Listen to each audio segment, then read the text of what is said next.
He'll make his way up to the 45-yard line and pick up 7. I have a feeling he enjoys this kind of stuff. Well, and you know in this kind of weather that there are going to be a lot of rushes, and so you want to be in the backfield. He's staying warm. Every time he gets the ball, the adrenaline goes. So his body stays warm. Bresnahan, Richter on the near side. Here on 2nd and 3. Here's Bresnahan.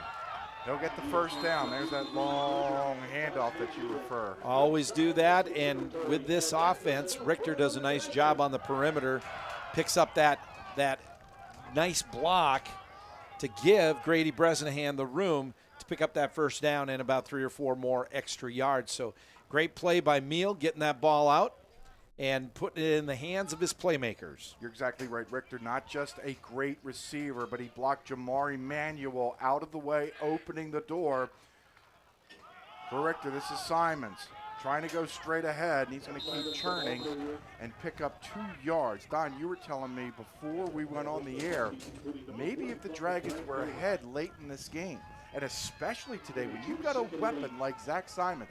I mean, that's what they did at Bemidji. They got the strip sack, and then it was Simons to the left, Simons to the right. Grind, and then grab the axe that the Dragons claimed by winning the football game. Oh, exactly. And that's it. I mean, yes, the Dragons are down 3, but they are on the move right now, showing positive yardage on just about every single play, and they're burning up the clock.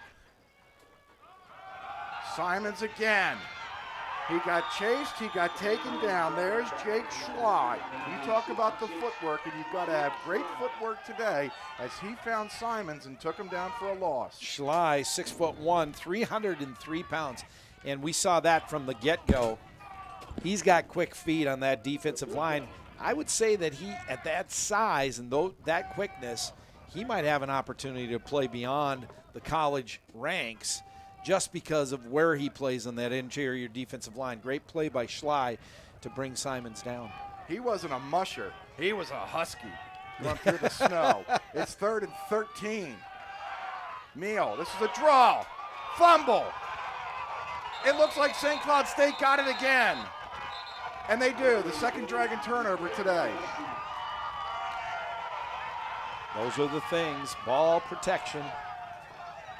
Hanging on to that football. That was a miscommunication by the quarterback, Meal, on that draw. And just a bad exchange. Yeah, bad exchange. That's not weather. That's just a bad exchange. And it couldn't happen at a worse time. The Dragons were so good with the football this year. Just 10 turnovers in 10 games coming into today. That's going to win you a lot of football games, and that's why they're 7-3. So are the Huskies, and they've got the ball at the Dragon 43-yard line with 16 seconds left in the first half. Lewis, fumble! The Dragons got it. Hunter Sal looked like he got it. The Dragons give it away. And do they take it away? Sure looked like they took it back on that. No. Sal had it, and then he must have had it ripped away from him. The Dragons sideline is not happy, and now the clock will run. And it looks like that was the last play of the first quarter, and it was. We knew we'd have a good one here in Moorhead. Because of 2 turnovers, St. Cloud State has a 3-0 lead.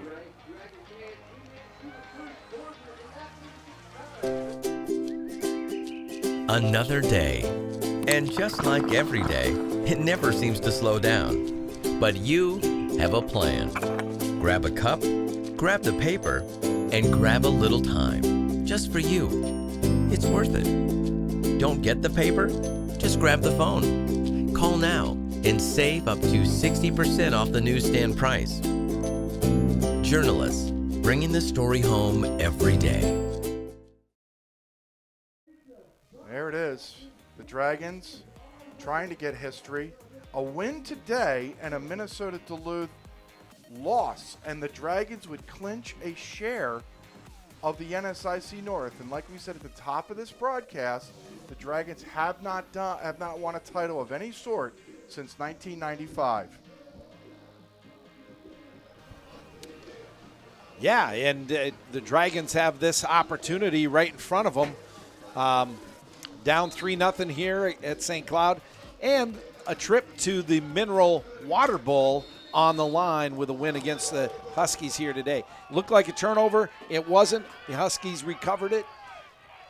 Back to second down. Boy, Hunter Sal had that football, and then once the dog pile of Huskies and Dragons jumped on top of him, then it looked like he might have gotten the ball back. Here's a draw. Lewis dives ahead, and it'll be 3rd and long. Let's go downstairs to Alexis Kennedy. Hi guys, we just had a very powerful moment with Steve Lockway coming over to his men saying, you guys, we just have to weather the storm. We have to take care of the ball. We are in this and we can win this. It was just a very powerful moment. Guys. Yeah, that's the staying in the moment. That was one of our keys to a Dragons victory presented by BSN, Dragons, Nike, and Under Armour partners. So, like Steve Lockway said, this seize the moment, treasure it, but seize it as well. And Alexis Kennedy and the Wind relaying that message here on 3rd and 9. St. Cloud State now going into the wind. Lawhorn back to pass, throwing, complete, but short of a first down. Coming back to grab the ball for St. Cloud State was Nathan Gimza, a freshman out of Chicago Ridge, Illinois. Nice pass, nice catch, great route, and then he boxed out really well, and Jerry Ray could not get, Taylor could not get over his shoulder, try to knock that ball away. So good pass, good catch, and almost a first down on that. So it brings up 4th and 2.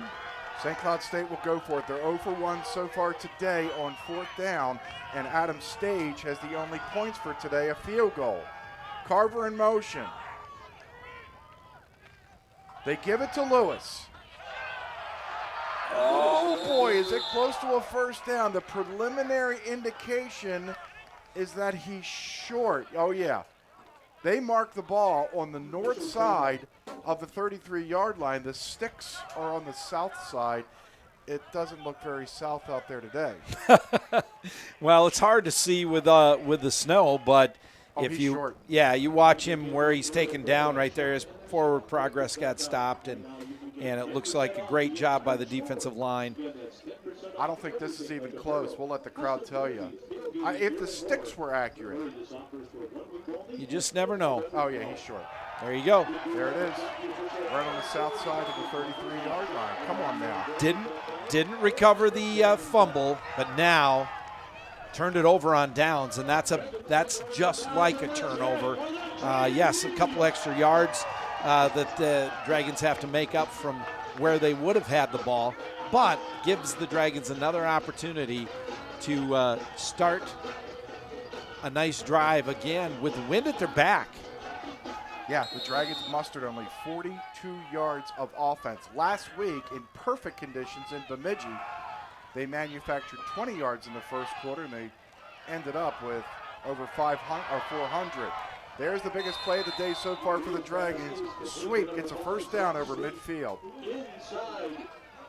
Great pass and catch. Somebody had a broken coverage there because Zach Sweep should not have been all alone on the sideline here. And again, we see that ball bouncing around in his hands. It's cold out there, and ball security is going to be the biggest thing for both teams today. There's a great catch again by Denver Colgrove coming out of the backfield, and he's going to pick up good yardage inside the 40-yard line. That's Denver Colgrove, just his 7th catch this season. Steve, what we're seeing here is the Dragon offense, whether it's in beautiful weather, rainy weather, or snowy weather, this is the offense that Steve Lockway loves to put out on the field. There's Bresnahan. He was a step away from breaking it. There's a first down. I think this has a lot to do with the wind. Well, of course. They have the wind at their back, and Bryce Meal is able to deliver the ball. Their accuracy is excellent. The wide receivers are doing a great job of securing the ball, making the catch before anything else. Colgrove grinding. He'll pick up 5. I saw Denver last night at the basketball game, and I said, Denver's still and I told him this inside the truck stop in Clearwater around 1 o'clock in the morning coming back from Upper Iowa. Yeah. He ran over an Upper Iowa Peacock, and I said, that's still one of my favorite plays of the year. He said, Steve, I got another one lined up for tomorrow. Yeah, there you go. Denver, the expectations have risen. Maybe it's on this play. It's 2nd and 4.5. The Dragons' deepest penetration so far. They still trail it 3-0. Here's Colgrove. He's trying to run through Huskies. He's trying to get a first down, and he is going to get it just inside the 20-yard line. Wow, nice run. Great push by the offensive line. We see here that Dragon offensive line is just lining up, and they are exerting their will right now. They were great pass protection for Bryce Meal in those passes early on in this series, and now with the running, they're able to blow up some holes.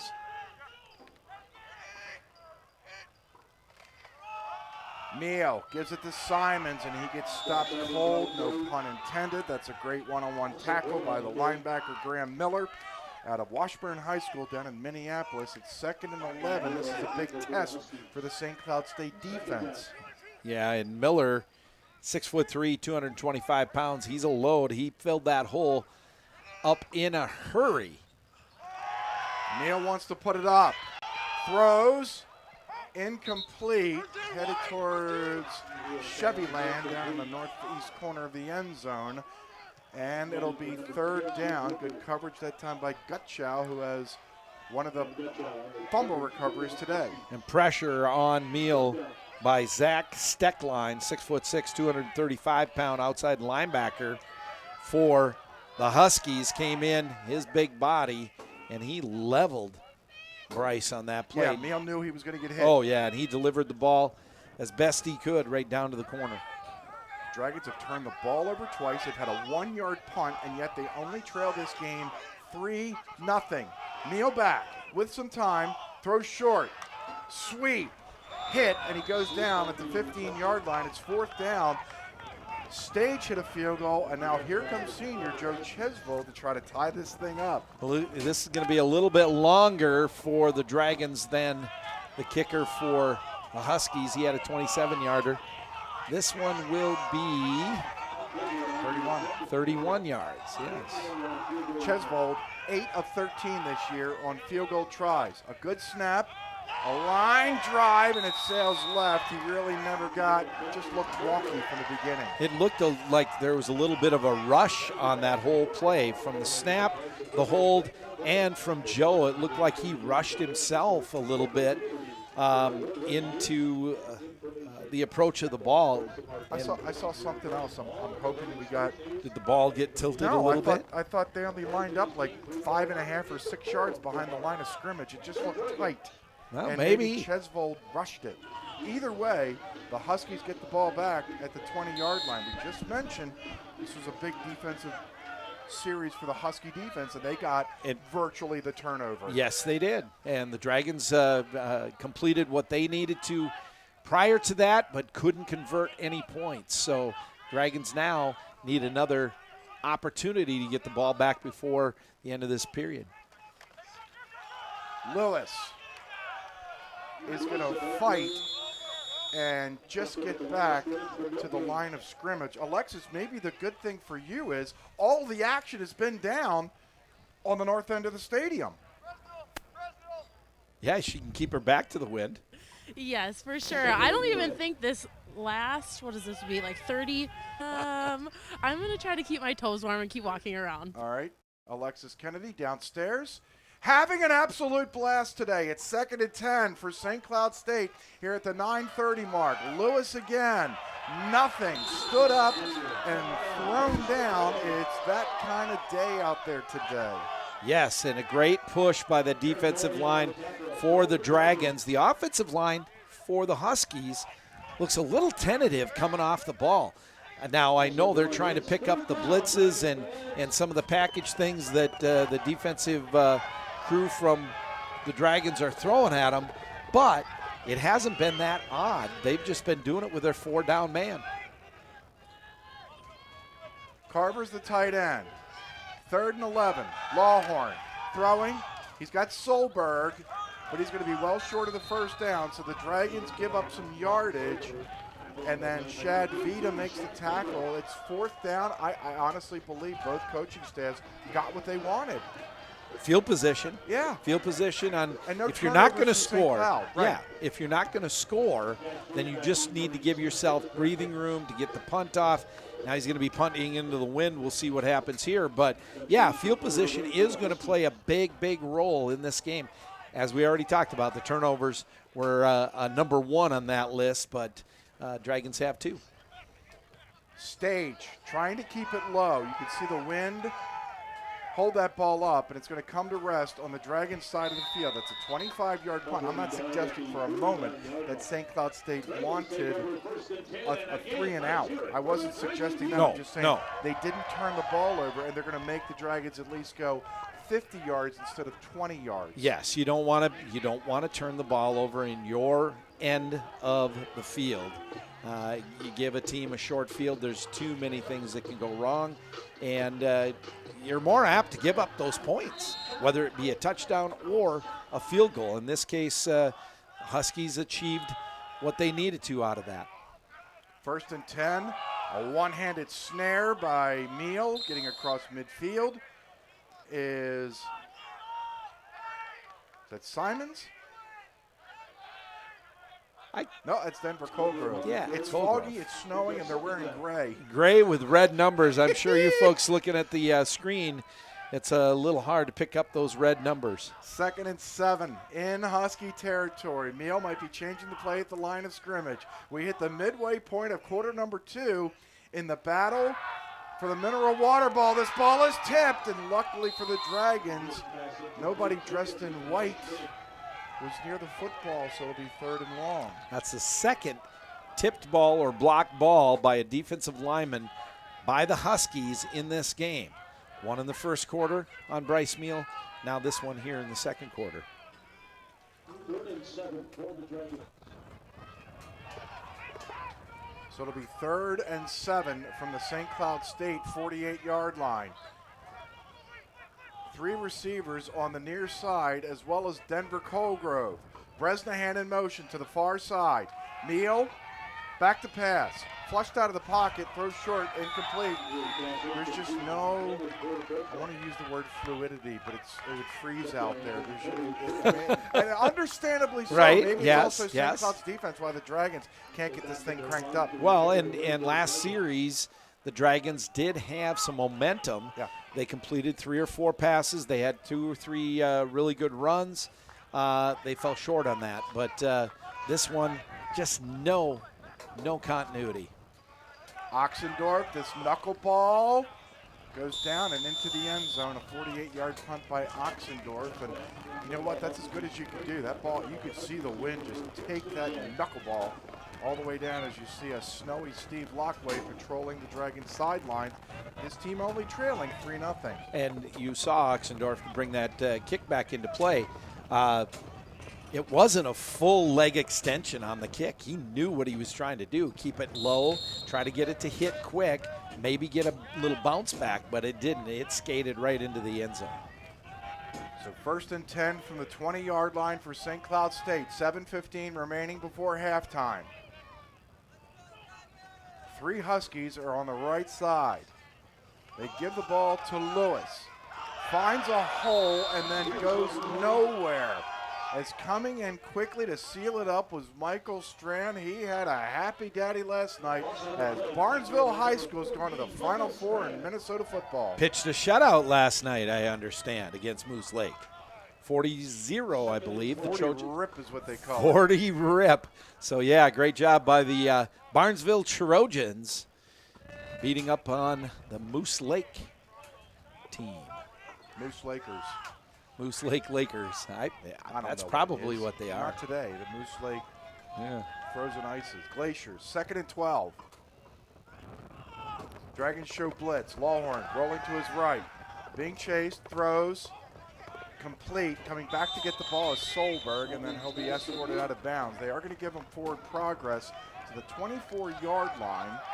So they got back 6. It's still 3rd and 6. Great coverage on this play by Taylor as he is right in the hip pocket of that wide receiver.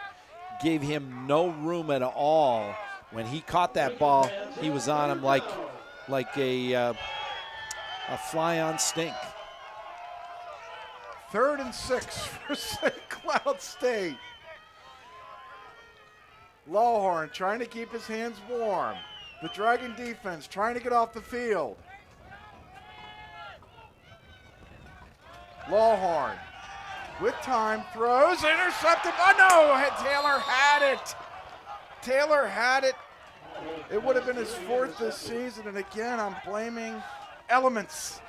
If life is about blame. And you can give a how to do to Nathan Gizma also. And number 9. Solberg. Yeah, Solberg got his arm in there too. Both those guys out there, it looked like it was a potential pick 6. If nothing else, a interception for Taylor, but it just bounced right through him. Stage. Trying to get this thing to midfield. Does. This will be a 27-yard punt with no return. So here we go again. Welcome back to Ground Ralph and old school football. Grind it out, grind it out. 3-0 with 5:29 remaining in the first half from Snowy Moorhead along with Alexis Kennedy.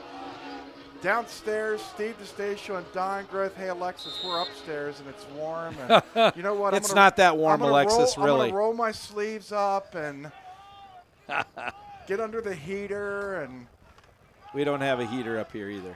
Here comes Zach Simons. He'll get nailed across midfield and pick up 4 yards, and it'll bring up a 2nd and 6. And now the Dragons are going to try to find that groove and go a little hurry up. 2nd and 6. Simons thrown back again. There's that guy again, Schley.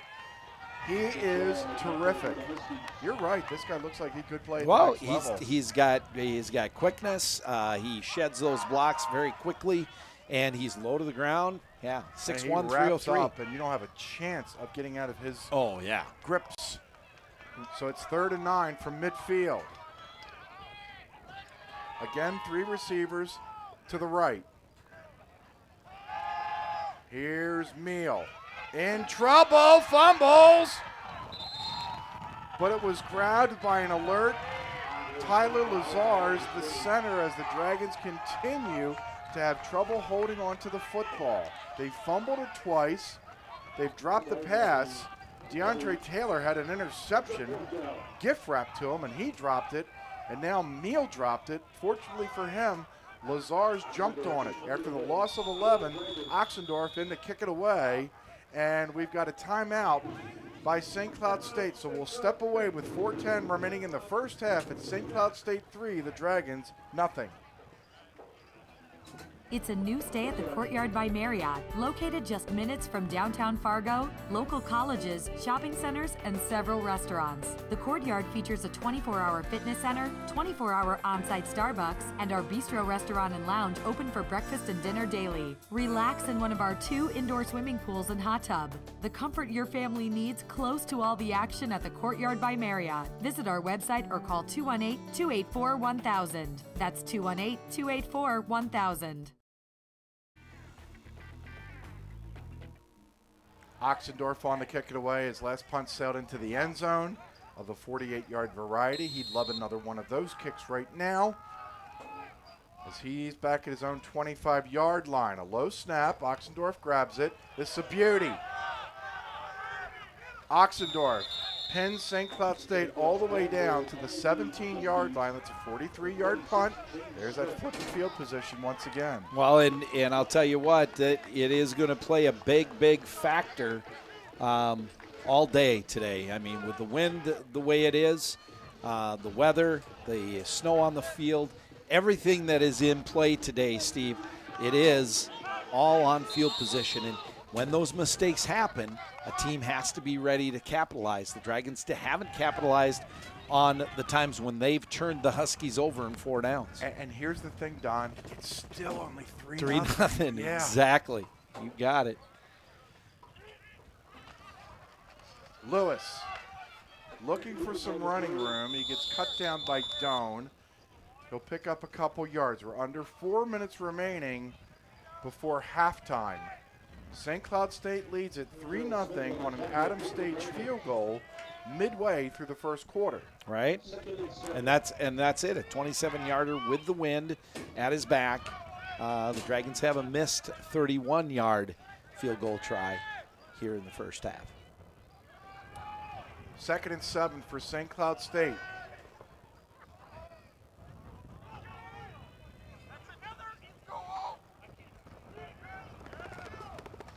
Lewis again, they're just going to keep pounding.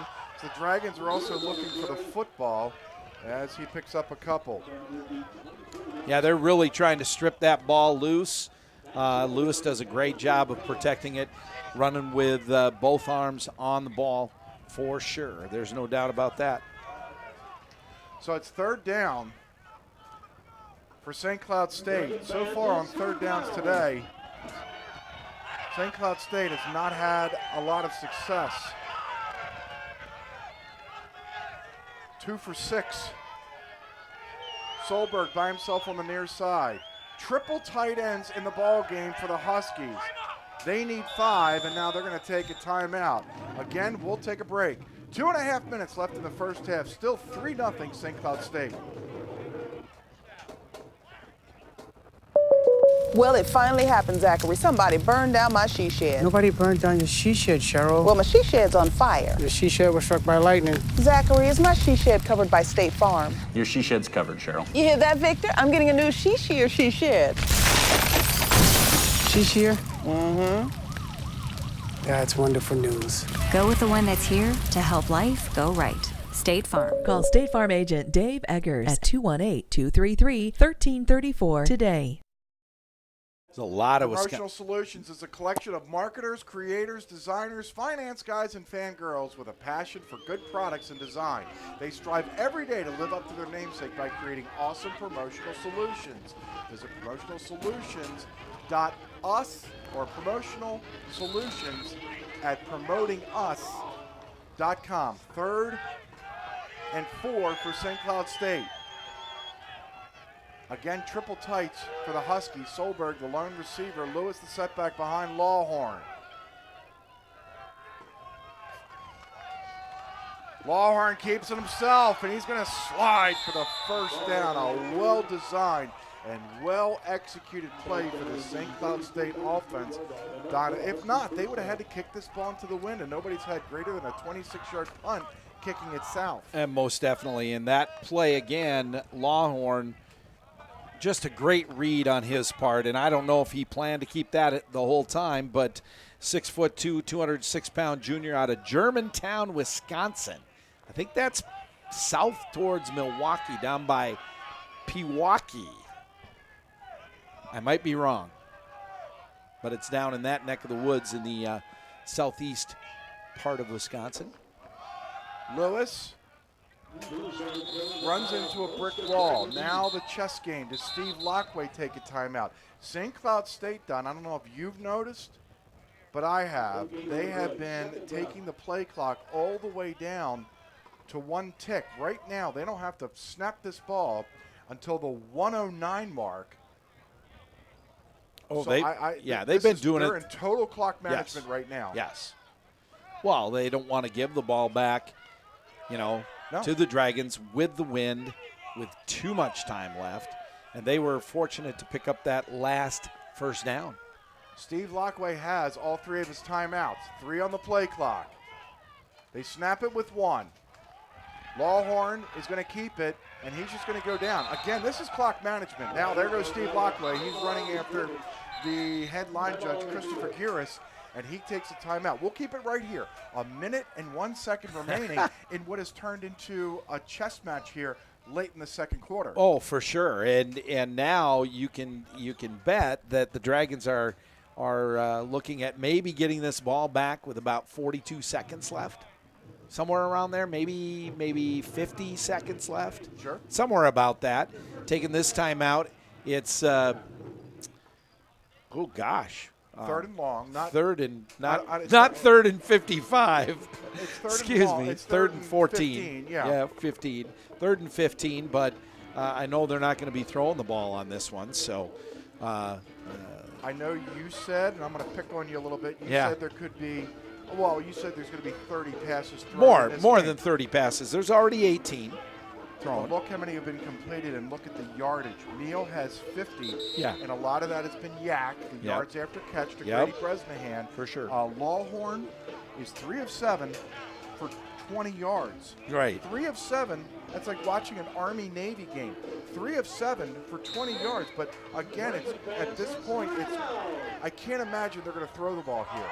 I think they're just going to run the ball, a timeout, and then they'll kick it away. Yes. Lewis in the backfield on 3rd and 15.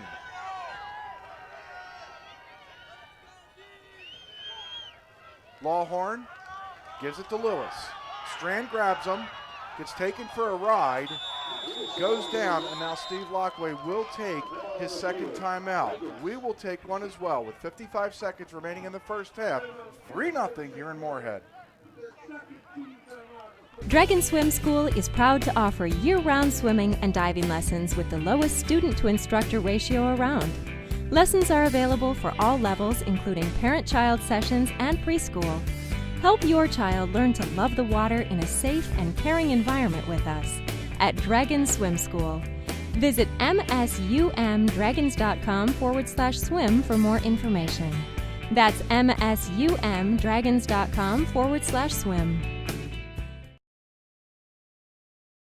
Dragon fans, don't drive in this. Matt Buss has been serving the Fargo-Moorhead area since 1974, and new from Matt Buss is Link FM. It's the fun, fast, and free way to get around downtown. For more information, go to www.mattbuss.com. Try it today. Go green.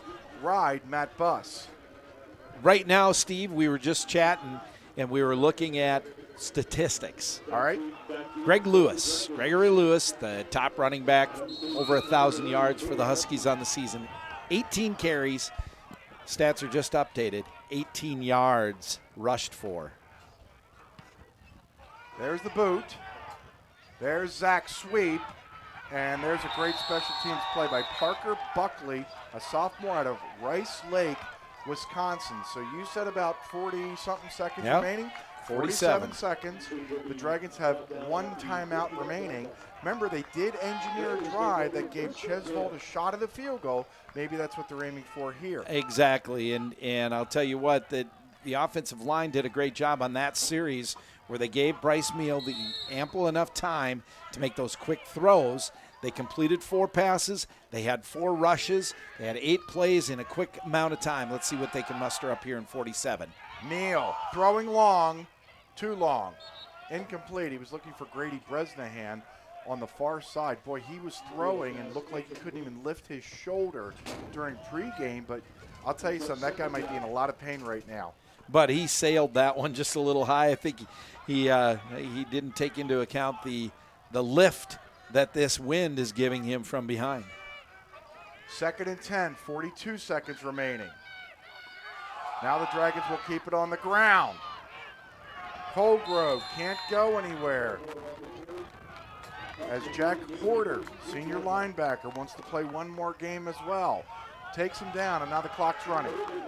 25 seconds remaining. It's 3rd and 9.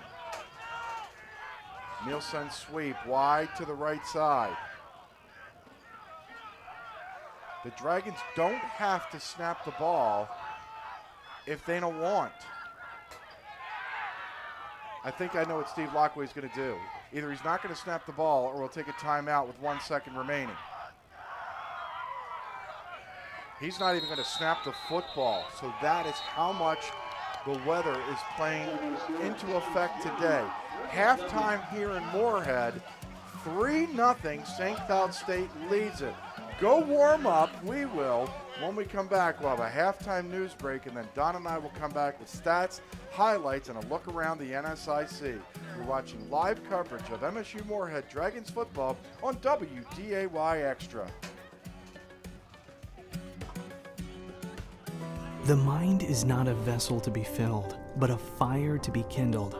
There's a place where teaching and learning are transforming lives, where relationships drive deeper, more meaningful exploration and discovery based on mutual respect and trust, where you'll discover who you are and what you can achieve, when you head out into the world to make it better. Life is more than a journey. It is a chance to transform. Update or download to the all-new MSUM Dragons app on iTunes and Google Play. The new Hello app everyone features and welcome customized to the following of MSUM only your halftime favorite newsbreak. I'm your Dragons host, teams, John Webby Webcam. incredible First in-app up, live stats catching and up media on our coverage, Dragons and soccer our team fired-up with head rewards coach program Christy all in Copens. one easy-to-use app. Update your Dragons app, search MSUM in your app store, or visit msumdragons.com/app to download the new MSUM Dragons app today. Today's Dragons Live coverage is brought to you by BSN, The Courtyard by Marriott, Herbert & Gerbert's, Richards Transportation, Shields of Moorhead, Shucks Bus Service, Buffalo Wild Wings, Forum Communications. Hello everyone, I'm Jacob Tenson and welcome back to the MSUM Halftime News Break. On today's break, we caught up with Jake Richter after he had an amazing bobbling catch a few weeks ago that ended up on SportsCenter Top 10. But we chatted with a Dragons soccer standout who came a long way before getting her boots on the Nemzik pitch. So Parents' Day, I think, is just a great opportunity to thank the parents for obviously all that they've invested in their daughters. It's an immense amount of work taking your kid to practice, encouraging them for high school club, and then getting them here and kind of letting them flap their own wings a little bit once they get to be adults. Tomomi's is just a really special situation because she showed up to practice one day out of the blue. I didn't know she was coming, and they just wanted to watch practice, her and her dad together. And I tried to explain to them that they can't just show up and watch practice.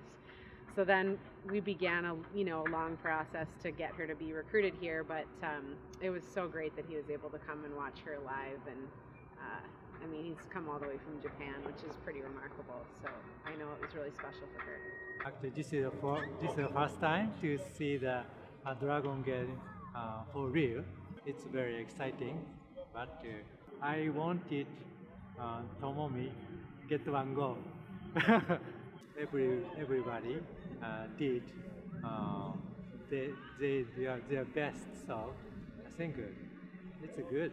How important is it to be here and to walk out with your daughter on Parents' Day? I think it's a good opportunity to get together and talk after the game. Sure. And I think it's a good chance to have fun and a close relationship for a long time. What's the trip like from Japan to here and back and forth? What's that trip like? How long does it take?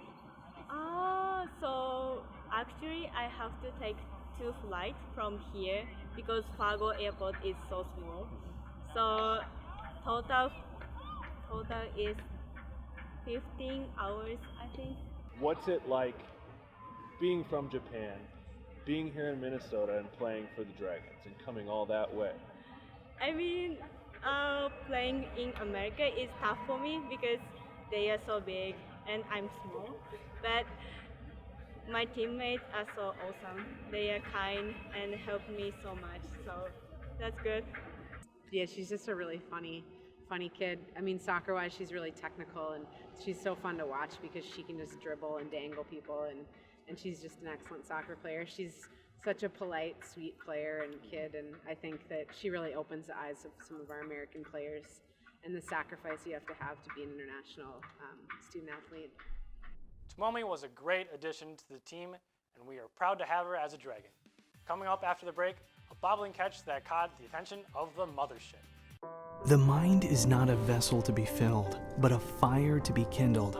There's a place where teaching and learning are transforming lives, where relationships drive deeper, more meaningful exploration and discovery based on mutual respect and trust, where you'll discover who you are and what you can achieve when you head out into the world to make it better. Life is more than a journey.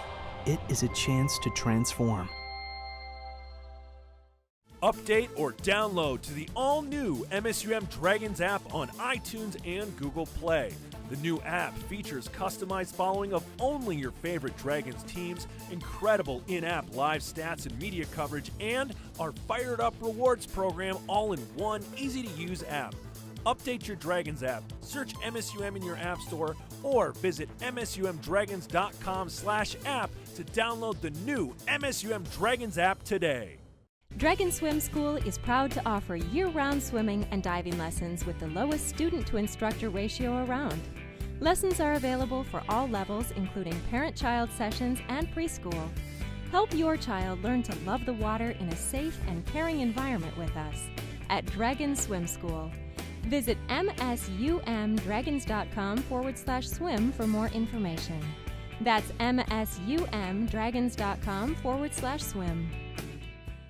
Get fired up for the new Shop MSUMDragons.com, the official online store of Dragon Athletics, featuring top brands like Under Armour, Adidas, Columbia, and more. Get gear in women's, youth, toddler, and infant sizes, perfect for all of our Dragon fans. Support your favorite Dragon team with Select a Logo. Anything custom ships in 72 hours. And take your tailgating to the next level with items like bleacher chairs, tailgate tents, and lawn chairs. Get the gear and support your team with profits going directly to Dragon Athletics from Shop MSUMDragons.com. Welcome back to your MSUM halftime news break. A few weeks ago, Dragons wide receiver Jake Richter had an outstanding catch. Alexis Kennedy sat down with him to get to know the man behind the SportsCenter Top 10 play.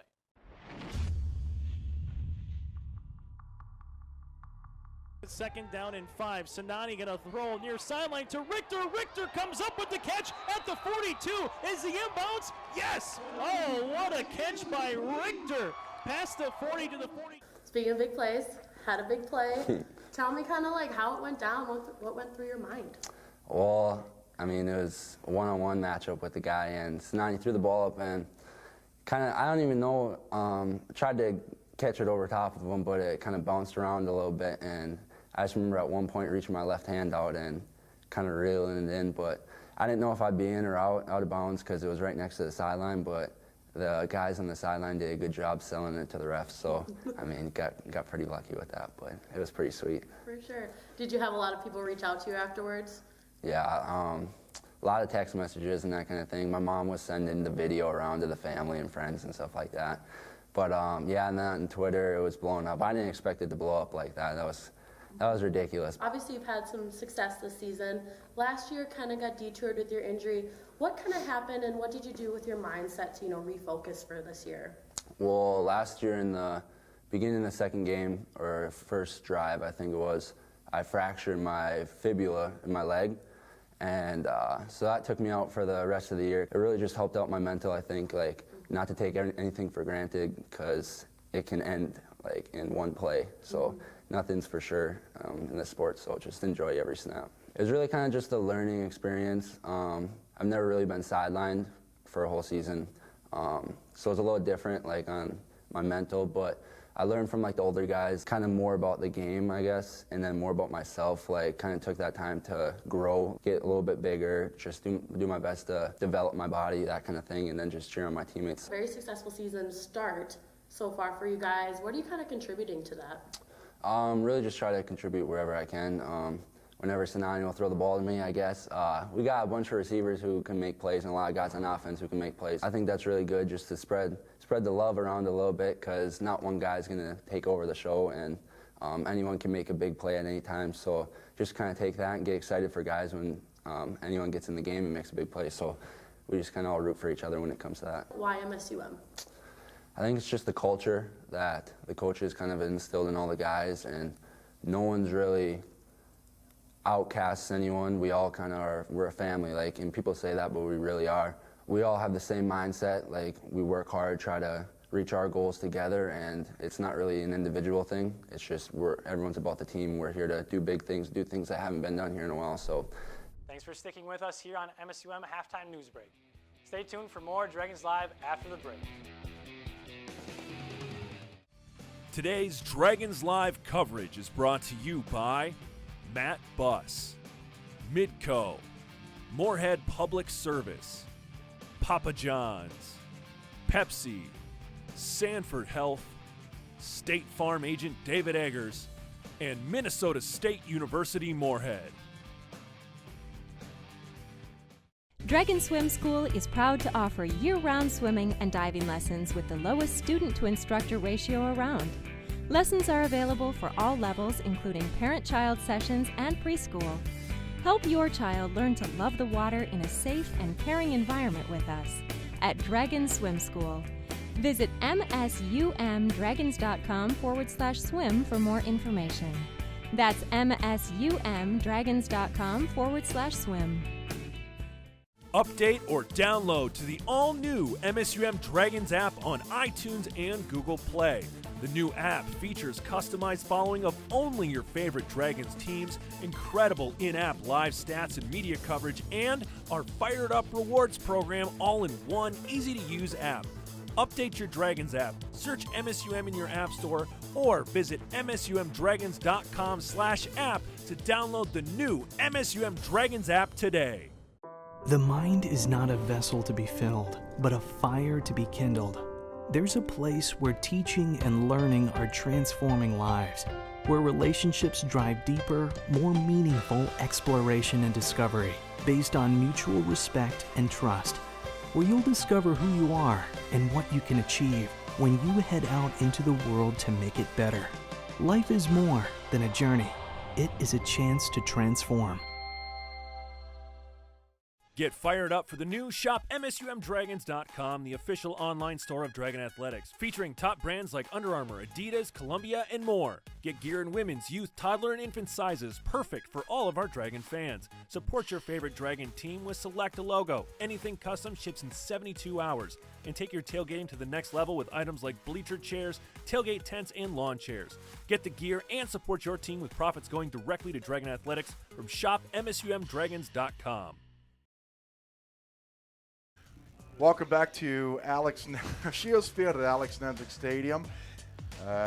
St. Cloud State leads the Dragons by the score of 3-0. Let's take a look at the highlight package. We had to dig deep here in the first half, and this is what the Dragons could not do, and that was turn the ball over. Zach Simons losing the ball right there.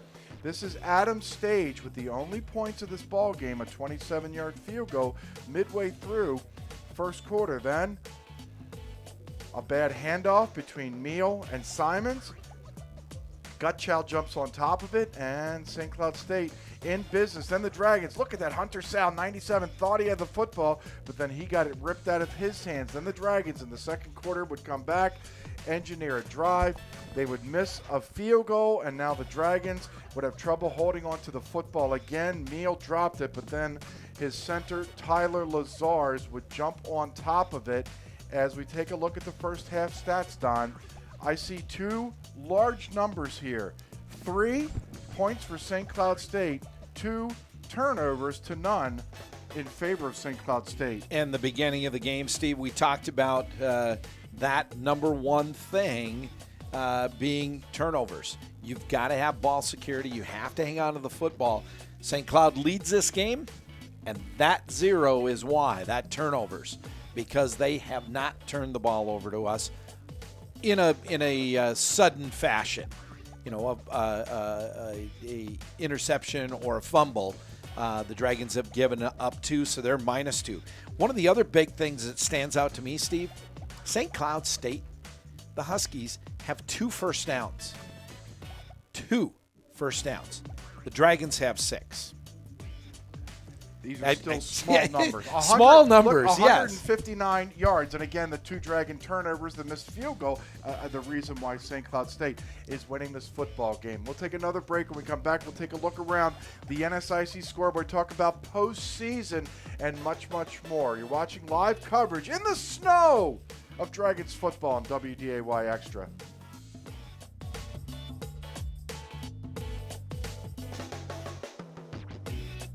Herbert and Gerbert's wants to know, what's your favorite sandwich? My personal favorite is the Flash. It's got all that meat and that Italian flavor that I can't get enough of. You know, the first time I was at Herbert and Gerbert's, I couldn't decide if I wanted ham or turkey, so I got the Gerf. Got both. I like the Pompeii because I like chicken salad, but it also has that sweet chili sauce. Experience Flavor Nation for yourself with the classic, specialty, and signature menus at Herbert and Gerbert's with 4 convenient FM locations, 1 in Bismarck and 1 in Grand Forks. Or order online and have it delivered at herbertandgerberts.com.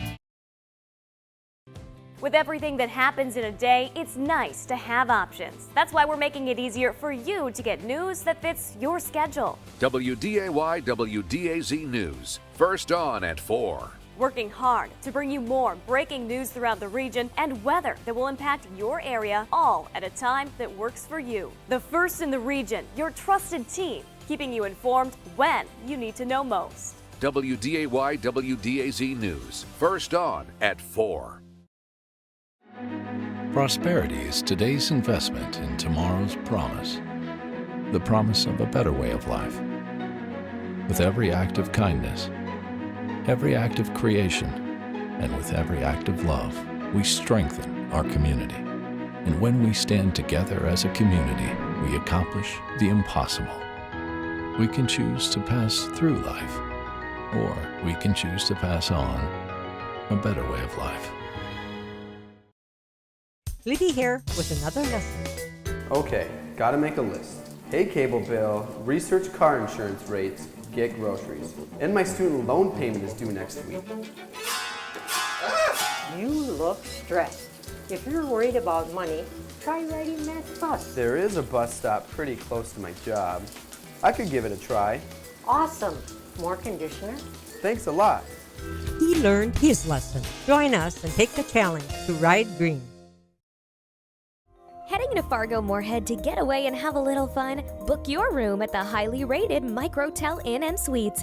It's conveniently located just off 8th Street and I-94. Clean rooms and all the amenities you need to relax and recharge after a fun day out. Plus, when you wake up, you can enjoy a free hot breakfast. What are you waiting for? Book your room today at the Microtel Inn & Suites in Moorhead. Call 218-284-4022 or visit microtelmoorhead.com. From the time you were little, bouncing off the walls, you were told, go do something. And so you did. Then one day you found yourself in a cap and gown. Now, go do something was an invitation. Or was it a challenge? Go with Midco. We connect you with powerful, innovative technology. That's the start. Your drive and vision do the rest. Go do something. Yeah, that's definitely a challenge. You and Midco. Let's go.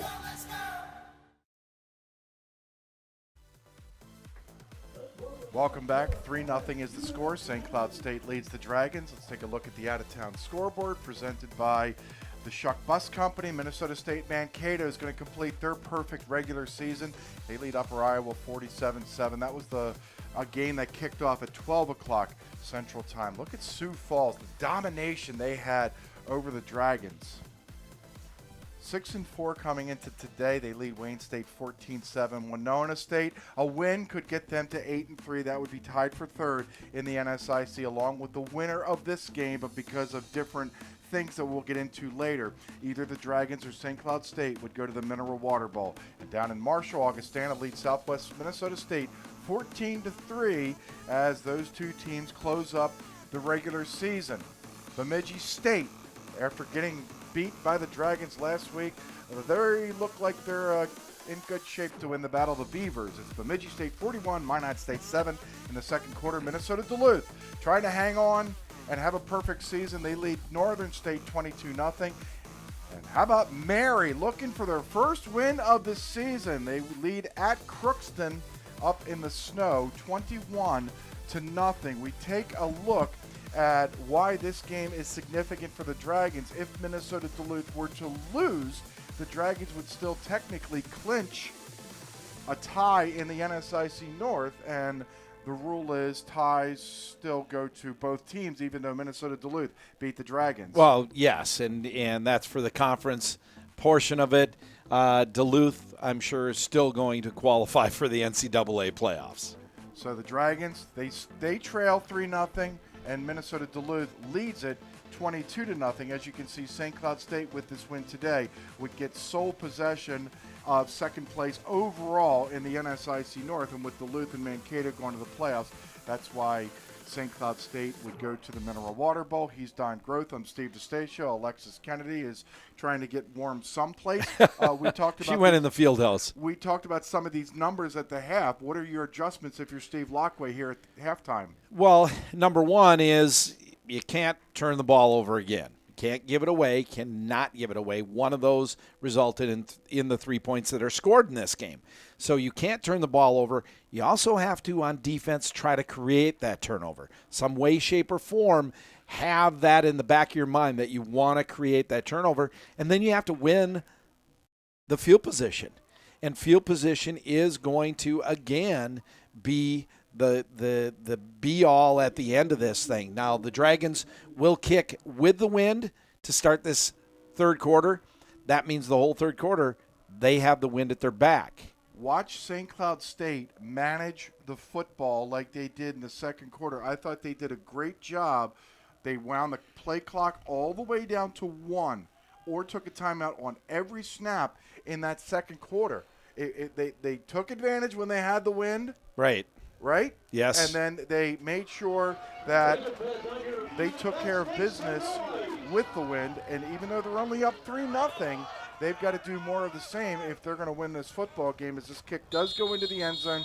Tanner Tighe out of Big Lake, Minnesota. And St. Cloud State will start with the 25-yard line. You talked about field position. Boy, if you could score going from left to right or towards the direction in which the wind is blowing, those are just bonus points. Well, if you penetrate, get past the 50-yard line, get an opportunity to score against this stiff wind and the weather and the elements, that's a big thing. So here's Dwayne Lawhorn, just 3 of 7 for 20 yards through the air in the first half, but again did not turn the ball over. They give it to Lewis, and he's going to dive across the 30-yard line. That's 5.5 yards, and that's right what the doctor ordered for the Huskies. And that is way above the average of what he has been able to produce in the first half. Talked about it earlier.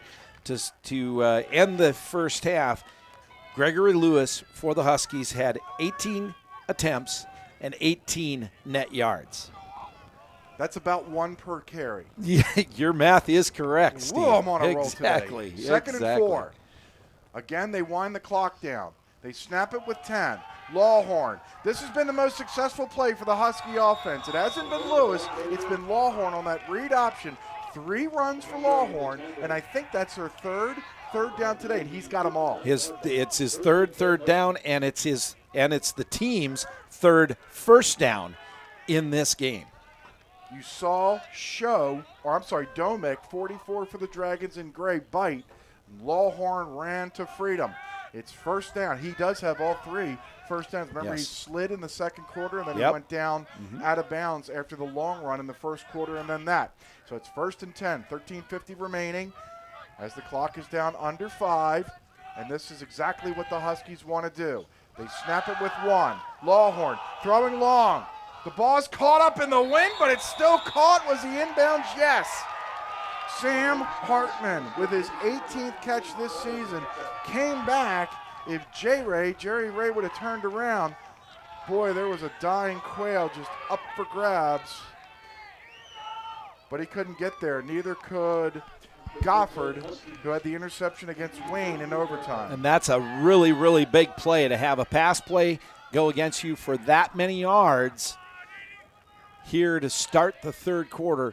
And like I said, against the wind, that's a huge, huge play for the Huskies. That's Blake Wilkins, 36. So it's first down, St. Cloud State. There's that penetration you were talking about, deep into the Dragon zone, as Lewis, with one of his longer carries of the day, picks up 9. He's had a little more running room here to start the second half. I think the zone blocking that the Huskies were using in the first half, I think they've gone more to a man-to-man, man-to-man type of blocking scheme where you just man up against the guy in front of you, and whoever is uncovered is going out to try to find that linebacker, get a piece of him.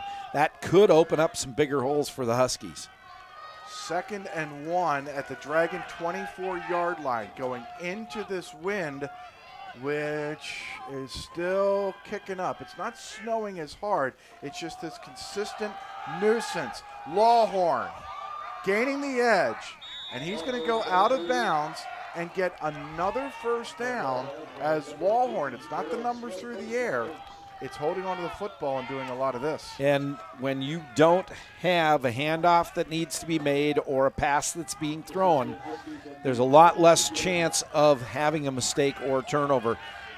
Get the ball into the hands of the quarterback, and he is making some great reads on these plays right now. So it's 1st and 10 from the 17-yard line. The near hash that got blown at halftime. 5 on the play clock. Lewis straight ahead. He's going to plow forward and gain 3. Great play again by the defense. They're coming down. Domack, I believe, got the tackle on that. Dragons defense hasn't changed a whole lot. That big pass play was the kicker that got it. Darius Wood-Steichen actually in on that stop for the Dragons. We haven't said his name much today. Usually we are. 2nd and 7. Wood-Steichen has been the sack master for the Dragons. 5th in the NSIC with 8 coming into today. There haven't been any sacks of Lawhorn. He's only dropped back 7 times. He's done this a lot, and that's give it to Lewis. Now he's carrying Dragons with him across the 10-yard line, down to the 9 to set up a 3rd and 1. This is some sticky territory for this Dragon defense. We've seen them bend. Will they break? Right, and they were able to hold up the last time that their back was against the wall. The Dragons were on defense.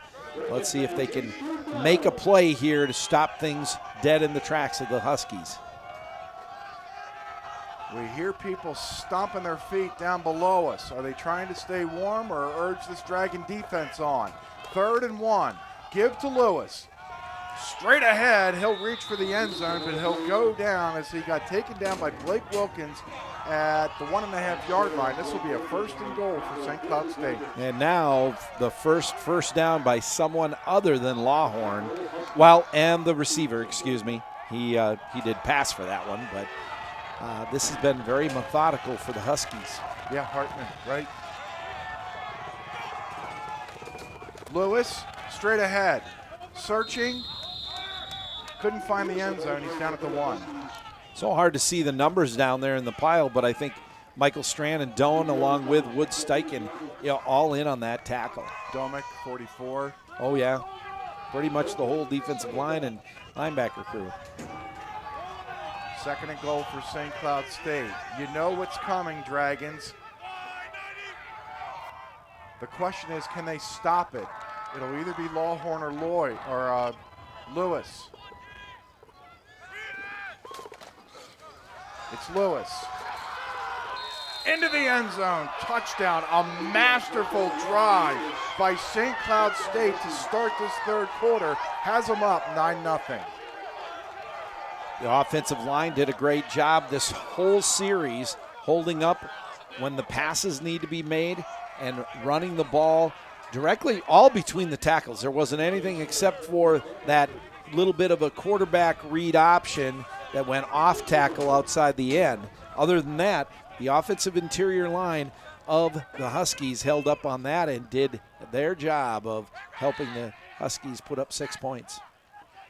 Stage, extra point, through. We'll take a break with 9:21 remaining in the 3rd quarter. It's now St. Cloud State 10, the Dragons nothing.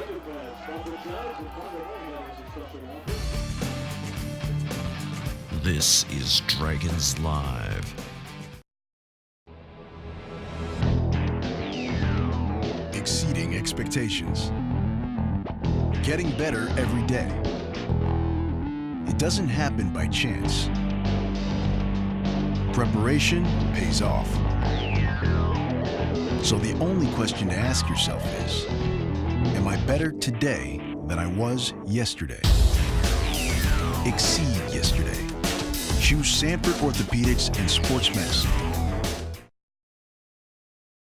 Don, these are the MVPs today. There's the Gate City Bank My School Spirit Fan Cam. Thanks to Gate City Bank. Ask for a Dragon debit card, and they'll make a donation directly to MSUM scholarships. I can tell you right now, I know Alexis is on the sideline. Sometimes she's sneaking over in front of the propane heaters and the protection.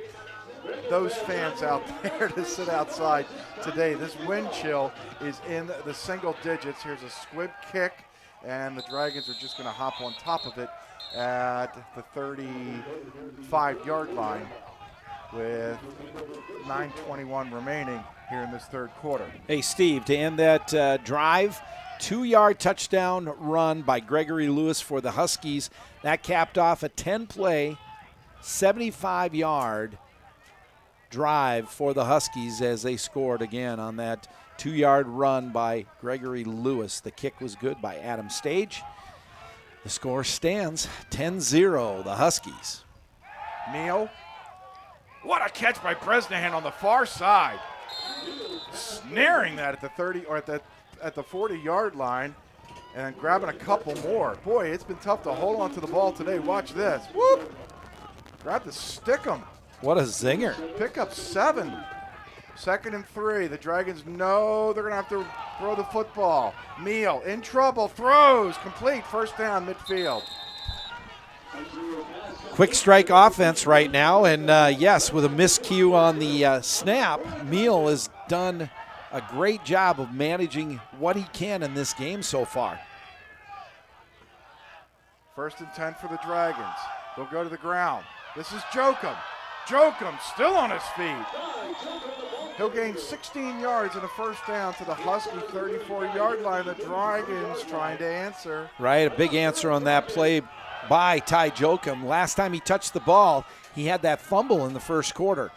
Now, protecting that ball with both arms. There he is again. 2 hands around it. Following Tyler Lazars, picks up 2. You know, and you've got a big load kid like that at 210 pounds. When he lays a lick on you and it's this cold, I don't care who you are on defense, that's going to hurt. He's running full speed, lowering the shoulder. Nice job by the Dragon offense. Jokum again, looking for some room. He'll get 4, and it'll be 3rd and about 3. This is 4-down territory for the Dragons. I would almost bet a large amount of cash. Cash. Cash. Not quiche, but cash. Yes, it is 4-down territory. Jokum didn't get it. He's going to be a yard short. This will be 4th down. 4th and a long one on this.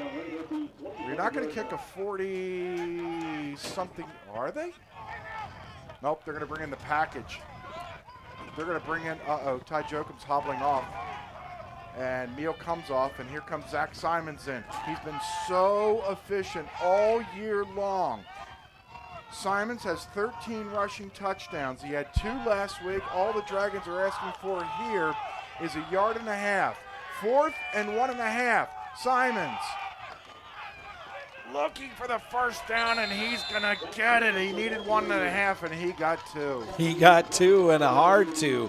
He banged that thing up right in behind his right tackle. And the guard, Erickson, yeah. Oh, yeah, just followed those big boys right up there. Yes, they only got a yard and a half, but that's all they needed to pick up the first down. Great job by the Dragon offensive line. Andrew Erickson, 66, playing in his final game here at Shields Field. So is the center, Tyler Lazars. 1st and 10. This Dragon drive continues inside the 25-yard line. This is Denver Colgrove.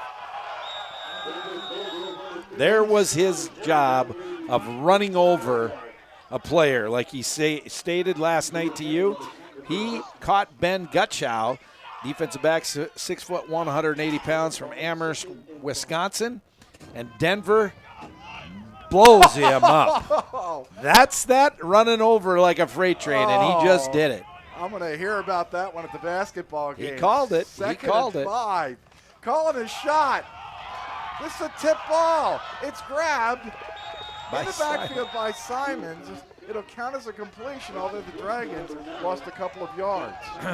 That is the 3rd blocked ball by a defensive lineman on Bryce Meal today. He had 1 in the first quarter, 1 in the second quarter. The guy who tipped it, Stuart Hammond, he stuck with it and came back and made the tackle. Made the tackle on Simons.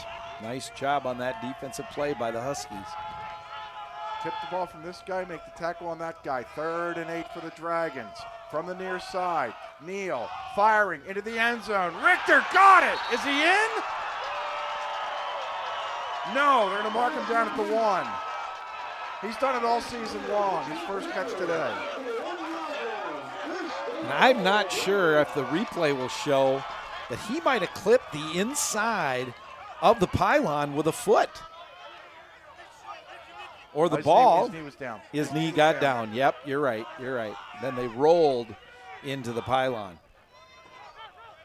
Simons running the Wildcat. Rolls into the end zone. Touchdown. The Dragons do respond. They're on the board for the first time today. That was an impressive drive to take that ball from the 35, 34-yard line and methodically, as did the Huskies on their first drive of the third quarter, methodically took that ball down the field and punched it in, using the pass, using the run, and the Dragons get on the board first time today. Chesvold's extra point is through. 4:54 left, third quarter. It's now St. Cloud State 10, the Dragons 7. You always do this. You had a couple of pops in you and got cocky. Who's up for a game of wing roulette, you said? Because you thought it'd be funny to watch one of your friends get stuck with the hot one. But your friends, they got teriyaki, then spicy garlic, and then Asian zing. And now you're looking at the last one and you're thinking, my God, what have I done?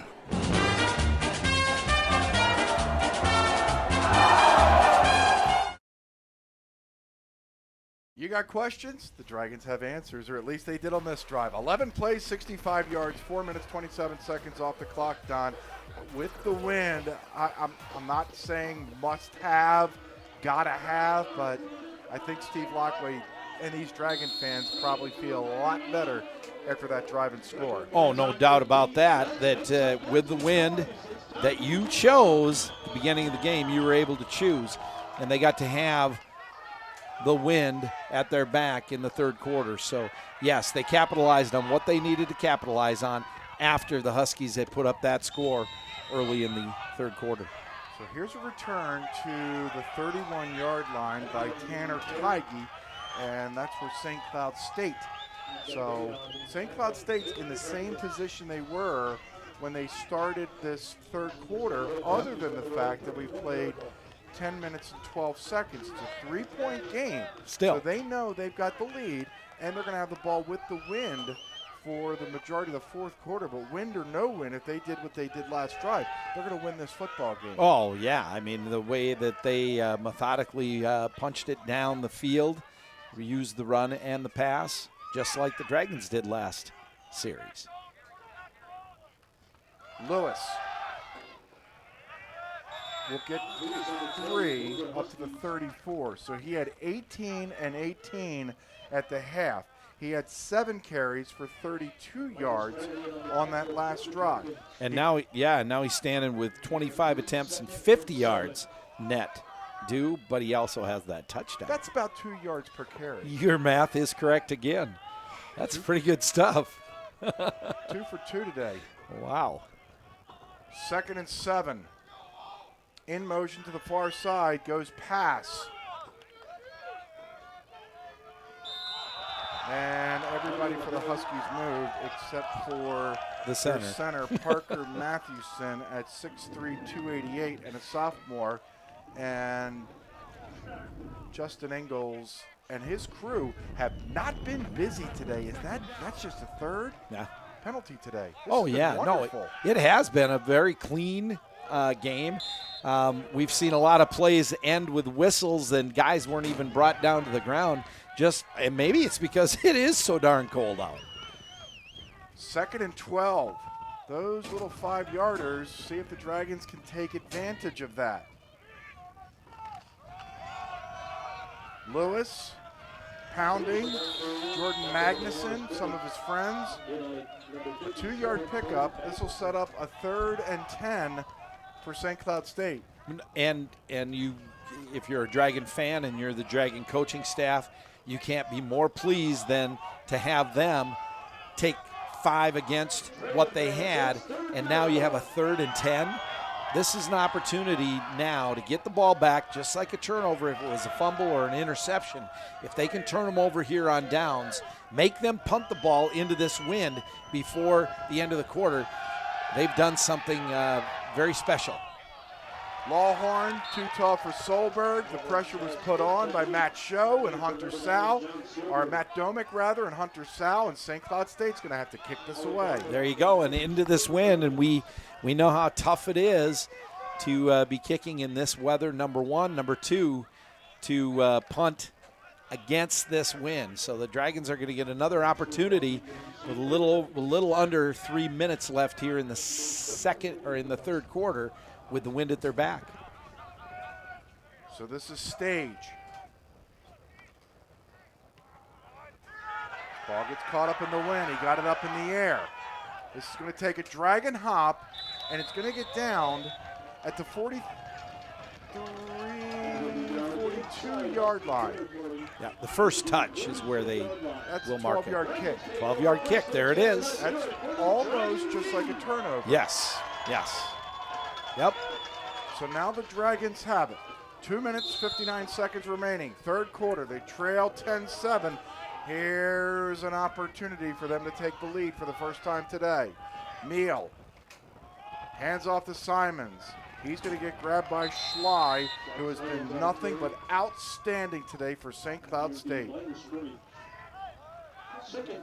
Yeah, he's a big load at 303 pounds, and he, like I said earlier in the game, he moves so well, gets off the ball very quickly, and he's able to allow himself space at that size to find the running back and make a good tackle.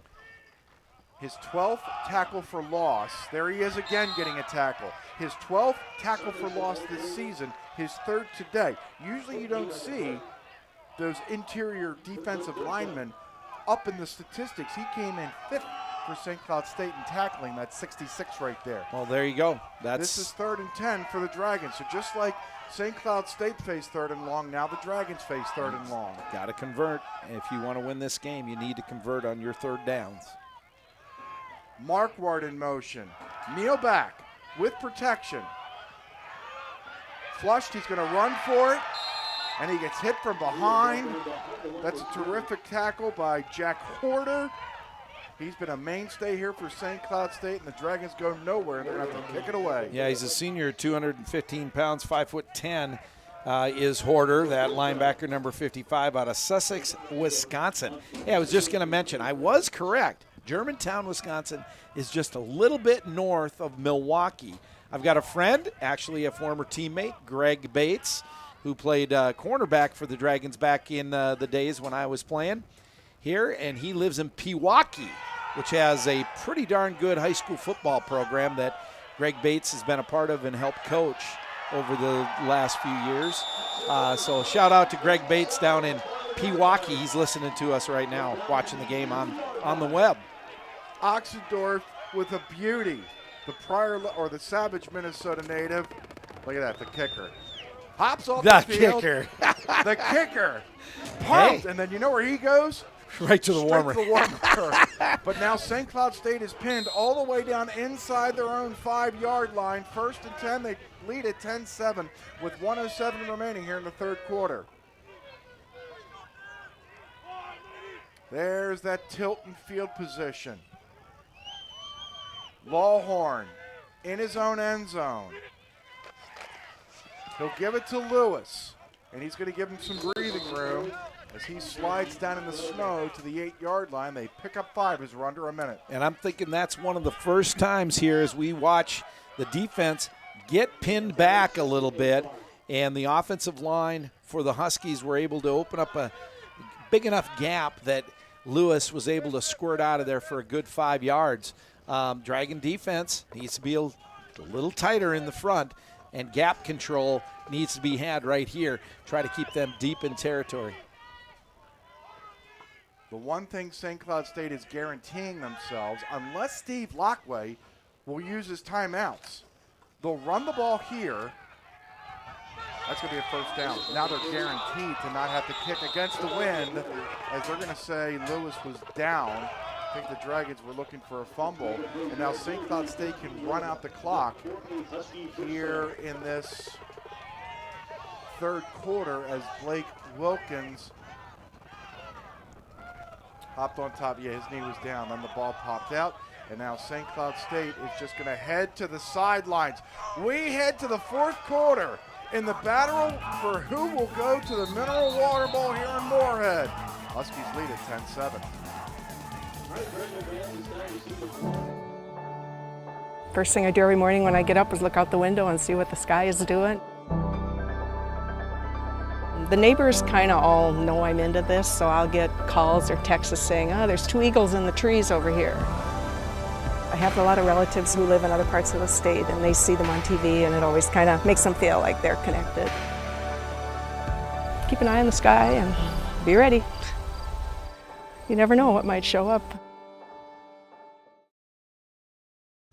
All right, Don, so here it is, the race or the battle for the bowl, the race to Excelsior Springs, whichever way you look at it. Mankato and Duluth look like they're going to the NCAA playoffs.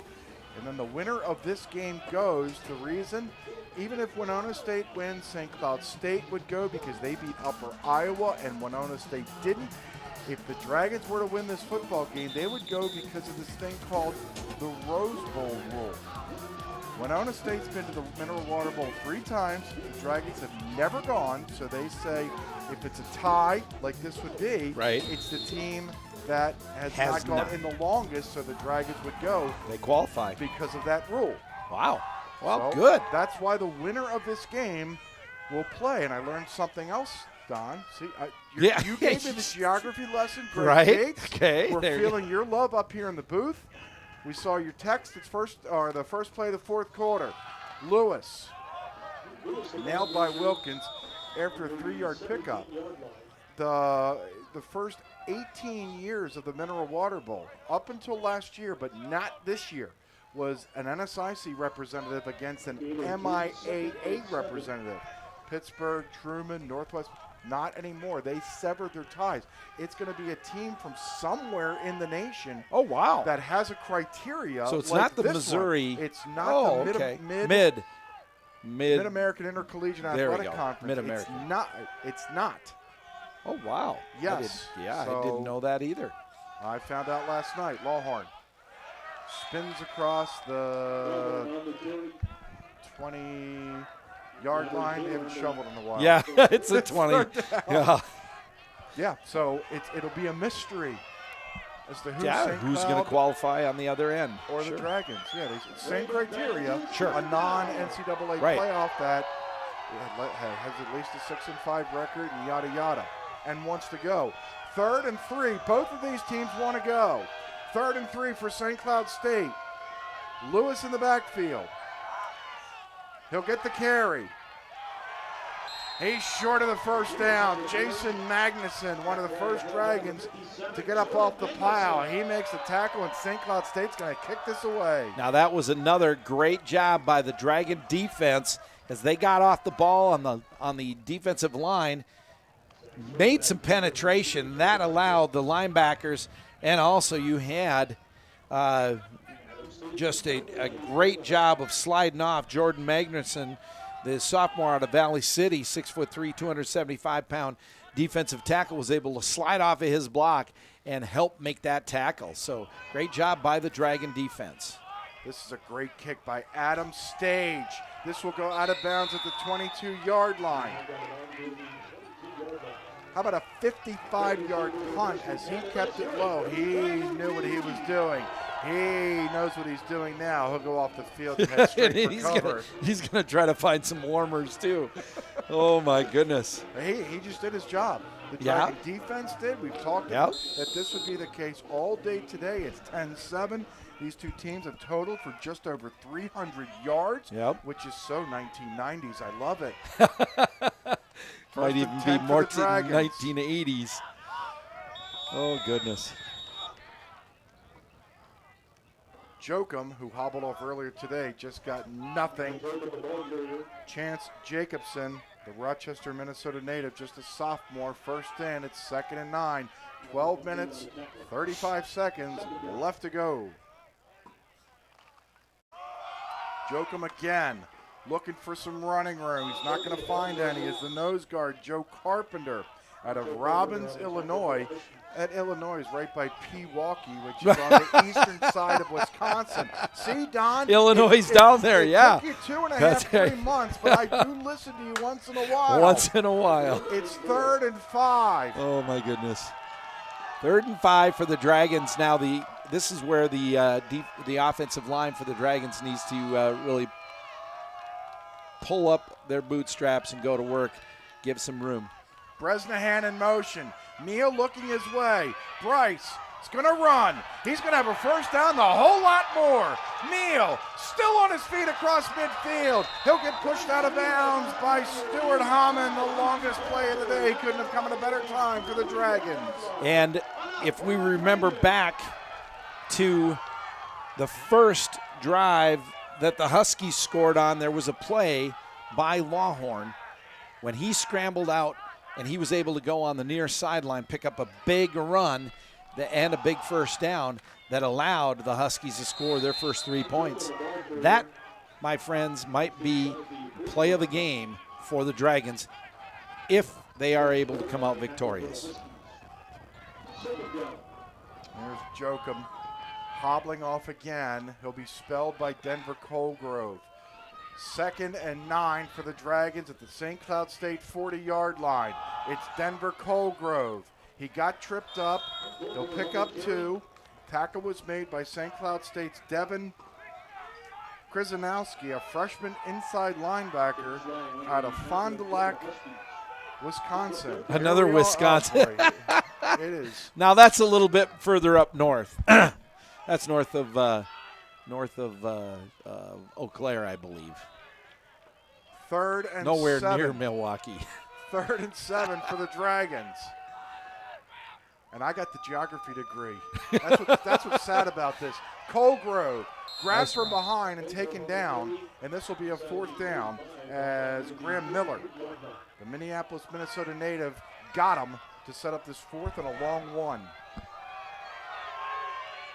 Trailing by 3.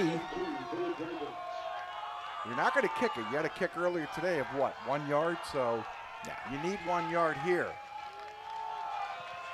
They don't go Wildcat. They've got 3 receivers on the near side. It's 4th and 2. Neal throwing, long, sweep. He got it! What a catch by Zach Sweep. A one-hander all the way down to the 4-yard line. A 28-yard pickup, and now the Dragons are in business. How about that call by Steve Lockway on 4th and a yard and a half?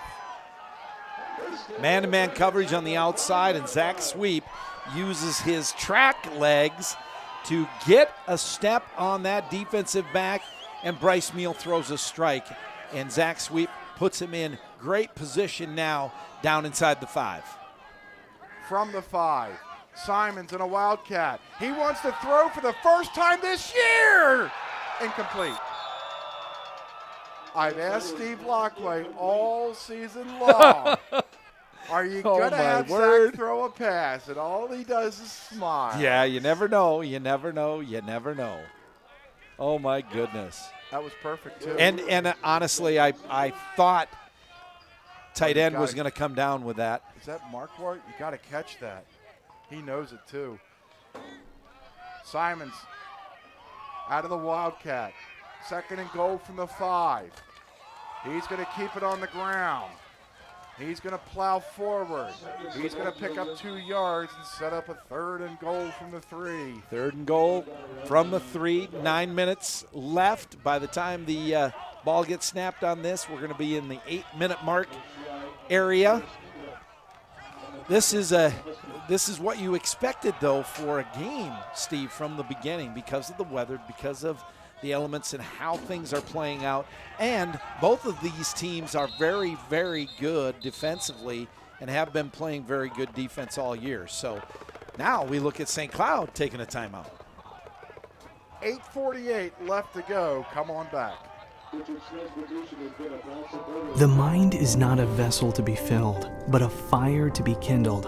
There's a place where teaching and learning are transforming lives, where relationships drive deeper, more meaningful exploration and discovery based on mutual respect and trust, where you'll discover who you are and what you can achieve when you head out into the world to make it better. Life is more than a journey. It is a chance to transform. Don, the Eggers Agency on 8th Street in Moorhead has served Fargo, Moorhead, and the surrounding area for over 20 years. So if you're looking for a good neighbor agency in our community, call the Eggers Agency at 218-233-1334 or stop by. The Eggers Agency is located in that gorgeous building in front of Family Fair on 8th Street in Moorhead. Don, here we go. 3rd and goal from the 3. You're rubbing your hands, and I'll tell you what, all those players down there in those gray shirts and the red pullovers, none of them are cold right now. Marquardt in motion. They give it to Marquardt, and he's going to get thrown backwards. A huge defensive play by Graham Miller as Steve Lockway tried to get cheeky. And instead, this is going to make this a longer field goal try for Chesvold to try to tie this up. This play was destined for failure right from the snap as the defensive line, the defensive end, just crashed in on that for the Huskies. He blew up that whole play from the beginning. So here we go. Chesvold from 25 to try to tie it up. His kick is on its way. Did he sneak it in? Yes! Chesvold hits, and we're all tied up. 8:06 left to go in the snow. It's 10-all.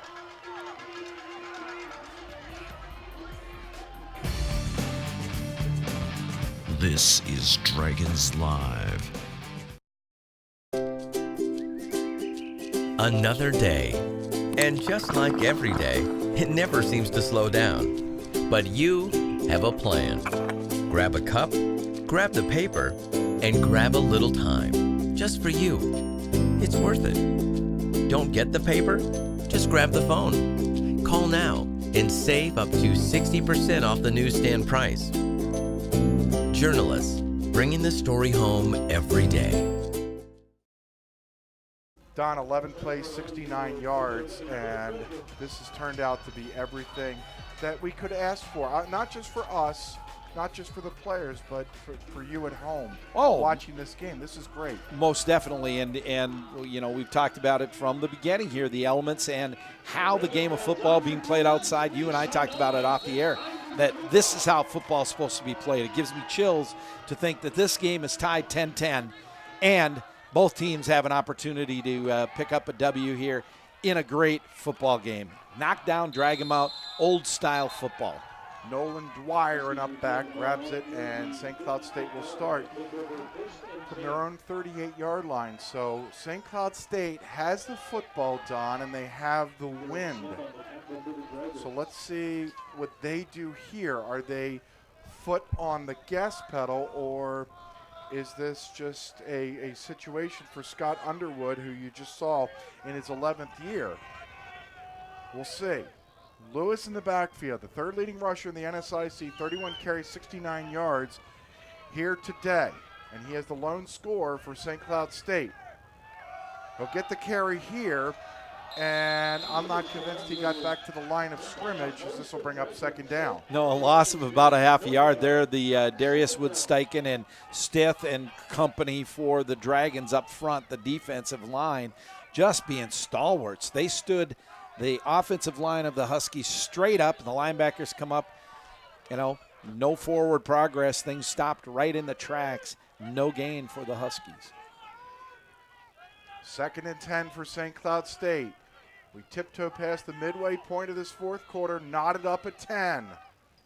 Lawhorn throwing long. He's got Solberg and overthrows him at the 20-yard line. DeAndre Taylor was there. Solberg had a step on him. Yes, he did. He was able to break loose there and get his step on his man-to-man coverage, DeAndre Taylor. But, tell you what, I don't know. Longhorn, with the win now 3 times when he had it before, he overthrew his receivers by a good amount. he lofts that ball out there, and when he tries to put touch on it, then he shot puts it. So it's kind of nothing in between, nothing right on the money. So let's hope that continues. I guess the Dragons hope that continues anyway, and they're able to stop the Huskies right here. St. Cloud State just took another timeout. We'll keep it right here with 7 minutes and 18 seconds left to go. We're tied at 10, and with everything on the line today, these fans who have stuck it out here, there aren't a lot of them downstairs. This isn't a sold-out Alex Nemzik with 6,000 screaming. Stalwarts. They are stalwarts. But this is pretty cool stuff here that they're getting treated to, and I'm sure that takes some of the chill away as well. Well, it does, and I said that right before they kicked the field goal that as the Zach sweep play got them down to the 5-yard line for the Dragons, I said nobody in gray right now feels the cold. The adrenaline is running so high, and I got to believe on both sides, both sidelines, the guys in white jerseys there for the Huskies from St. Cloud and the Moorhead State University or Minnesota State University Moorhead Dragons players, they aren't feeling the cold right now. Some of the fans might be, but right now we've got football being played between the lines out there in some great elements. 3rd and 10 for St. Cloud State. Lawhorn back. In trouble, and he's going to go down. And he'll get sacked for the first time today. Matthew Domek comes up with the sack. That's his 4th sack this season, and St. Cloud State will have to kick it away. Coverage sack on this, Steve. They've got a little bit of pressure quick coming off the line of scrimmage, but it wasn't the breakdown up front. It was on the back end for the Dragons. Great coverage by the defensive backs. No receivers were open, and Lawhorn had to eat that ball and take the sack. Stage will come in to kick this away. Again, he's got the wind. Does he take advantage of it? He does.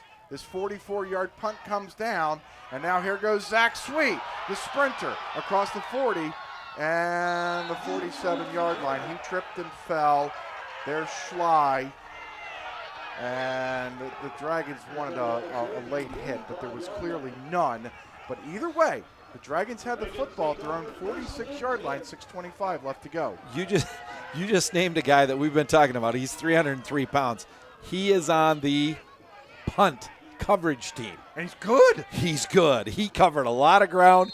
He was the one that made Zach Sweep have to go out of bounds on that. He's a big guy. I think he has every tool that he's going to need to maybe play beyond this college level. There's a 3-yard pickup for Colgrove. Make it 4, right at midfield. 2nd and 6. 6:06 left to go. We're deadlocked at 10. The battle for the bowl. The winner will go to Excelsior Springs, Missouri, and play 3 weeks from today in the Mineral Water Bowl. Colgrove again will go down. It'll be 3rd and about 3. If I'm making calls here, Steve, I'm not playing this game to try to run the clock out and just get down there and kick a field goal. I want to score a touchdown. So I put that pressure on St. Cloud, but they also have to burn off some of the clock. The offensive line right here has to be on their game. They have to know that it's all on them. They have to do the job. The guys up front, the piggies, the hogs, whatever you want to call them, they got to blow guys off the line of scrimmage and pick up first downs. Colgrove dives forward and gets the first down. Being an old 5:11 left to go, Don. Still tied at 10. A huge movage of the sticks. Exactly, and being a former offensive lineman and offensive center, this is the type of game you want to be in, and you want to have the ball in a tied situation, and then you want to exert yourself in that offensive line against that defensive line, and you want to have your running backs be able to pick up 3-4 yards every time. 3 times, you've got a first down. Move the chains, move the chains, move the chains. That's the only thing the Dragons need to do right now is move it down the field methodically. and put themselves in an opportunity to win this game. Simons just got one. Schley put a big lick on him. 4:25 left to go. The ball's at the Husky 40-yard line. Simons trying to go straight up the middle. He's going to be close to a first down. Schley missed him the first time, so he ran back the other way and made the tackle after a 7-yard pickup. Watch 66. He's going to miss him and then go in and go get him downfield. That guy's that good. Yeah, chasing down from behind. He got kind of pushed out of the play as the running back Simons ran on the left side of him. Wildcat. There's Schley stopping Simons. He got the first hit on him, and then about 6 of his friends dumped Simons. It'll be 4th and about 2 with 3:35 left to go. It does not get better than this. I'll tell you what, baby. There's been a play of the game like every quarter. Yeah, every quarter there's something that is being a big thing in this game. Neal is back in. It's 4th and 2. I think this is some clock management here. 8 on the play clock, 3:06 left to go. 4th and 2 for the Dragons from the St. Cloud State 33-yard line. Neal throwing long, looking for Richter. He got it! Richter turned around. Jamar Emanuel didn't, and now the Dragons have the ball inside the 10-yard line. Again, Steve, the same fly pattern, just a release with man-to-man coverage on the outside, on the perimeter, the same way that Zach Sweet beat his guy, got a step on him. This time, Richter really didn't get a step on him, but he just out-muscled him to get that ball and bring down that reception. Nice job by Jake Richter. Good throw by Bryce Meal. Simons blown up at the line of scrimmage by Graham Miller. This isn't the worst thing. Work with me here for a second. Right. This isn't the worst thing for the Dragons. They're down in field goal range even in this weather. Yes. Clock is running with 2 minutes and 5 seconds. You don't want it to come down to a field goal. Right. But right now, this is limiting the time of possession for the Huskies. Yes. It's 2nd and goal from the 11-yard line. Simons in the Wildcat. Simons dragged and down at the 7. And remember, St. Cloud State only has 1 timeout remaining. They had to burn 2 earlier in the quarter. They're at 2 timeouts remaining. Says 2 on there, but I don't know. I'm not sure. I thought he took 2 timeouts. I thought he did too. Yep. So the clock continues to run. Oh, yeah, here. Yeah, he only has 1. The clock out there is incorrect. The play clock on the field is incorrect. Richter and Ryan Harvey Turner will come onto the field. 10 seconds left on the play clock. 1:13 left to go. Now 4 and 3. Steve Lockway's on the field, and now he will take a timeout.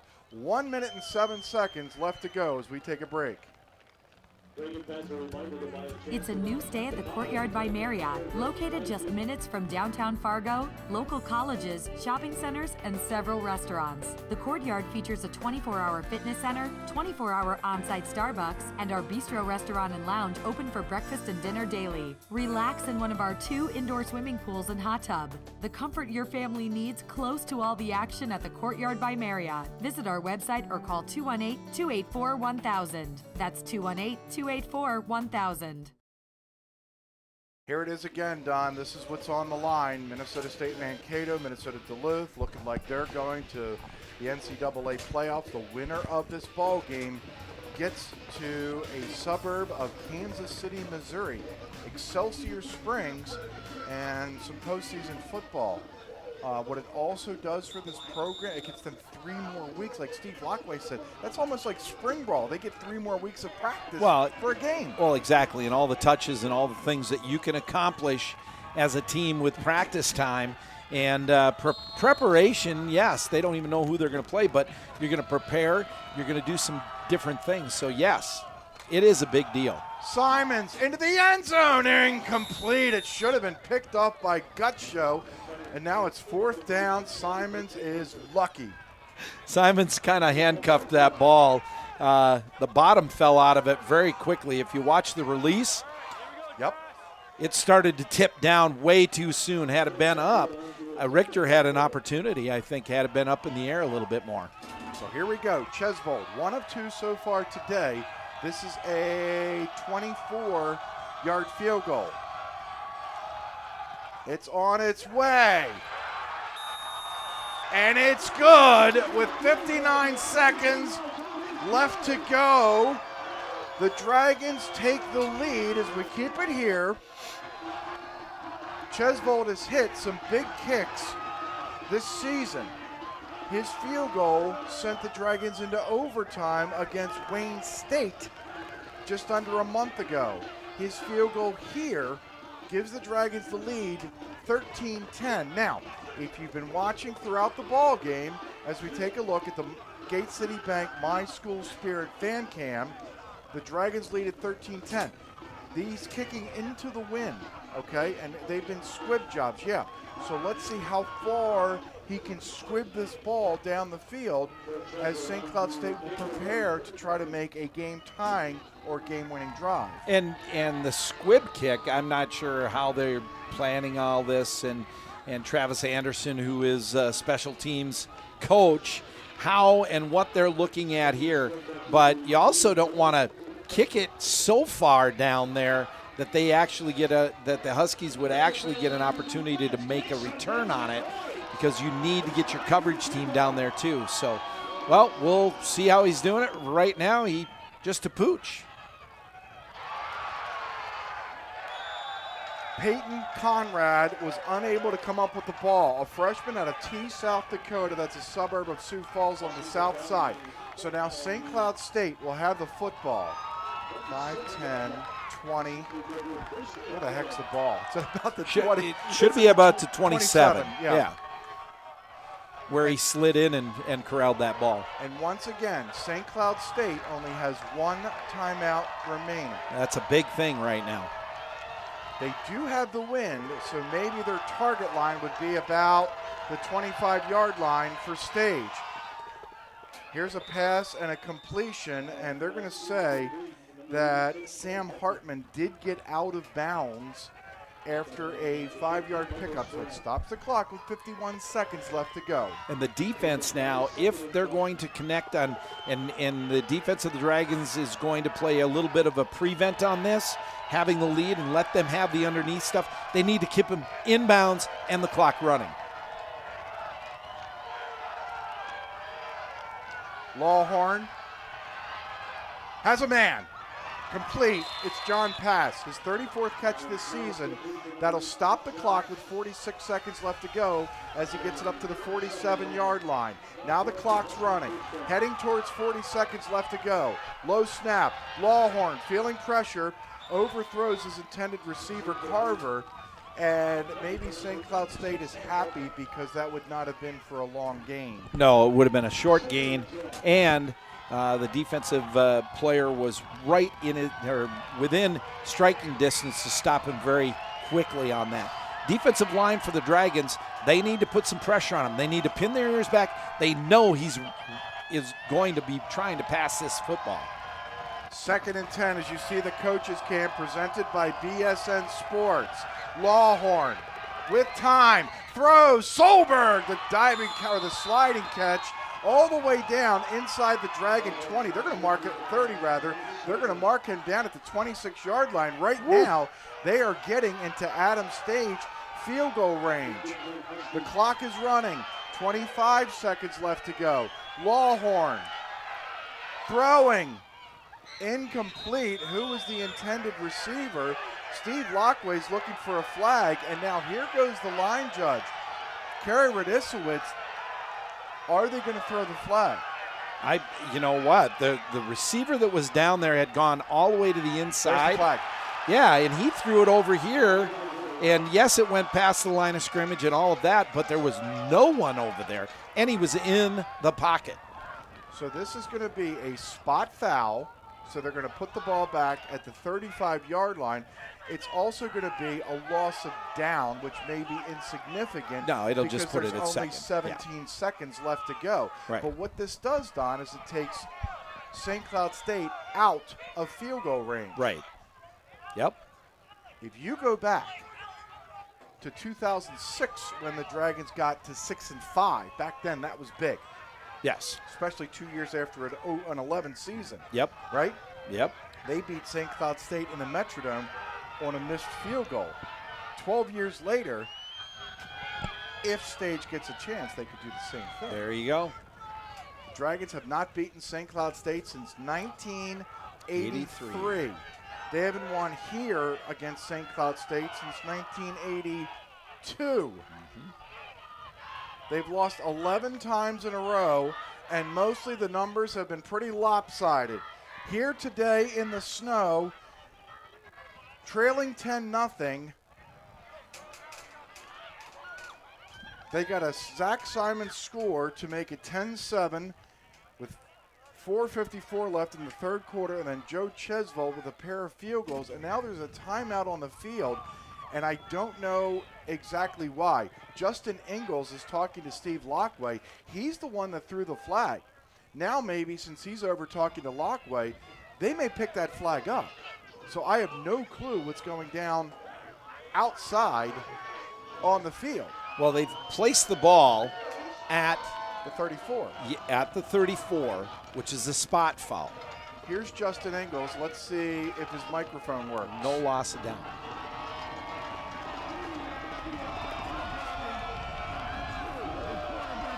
It was an intentional grounding, as you can't hear him through the muffle.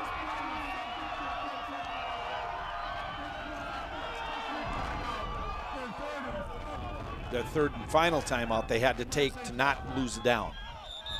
No, they lost it down. No, no, it'll still be first down. I didn't know why a timeout would negate that. I'm not sure, but that's what he said. I'm pretty sure that's what he said. Yeah, the only thing I was thinking is, because it's still first down. no, it's second down. Oh, He now just it put is. up- Okay. You can't take it down away, but I think it might have been a 10-second runoff that they were avoiding because that's an offensive penalty sure. with the clock running. So if this is correct, St. Cloud State has no timeouts remaining. 17 seconds left in the game. Right, and now Justin Ingalls is telling our score clock operator that St. Cloud State is out of timeouts.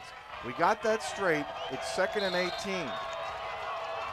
So he did use that timeout to save 10 yeah, seconds. save 10 seconds. Carver in motion to the far side. Lawhorn throwing long, looking for a man. It's incomplete. There was contact and an incomplete pass as Sam Hartman, his tight end, who made a spectacular catch down on this side of the field, was in double coverage. Double coverage. They had him pinned in between. He was pushing a little bit, and so were the defensive back, the cornerback, but nothing that hampered the play at all. You know, Mike, oh, they're going to kick a field goal now with 11 seconds left. This is a 51-yard try. Who's their holder? By Stage. Sam Gutchow is their holder. Stage has made 16 of 21. He's got the wind here. Stage.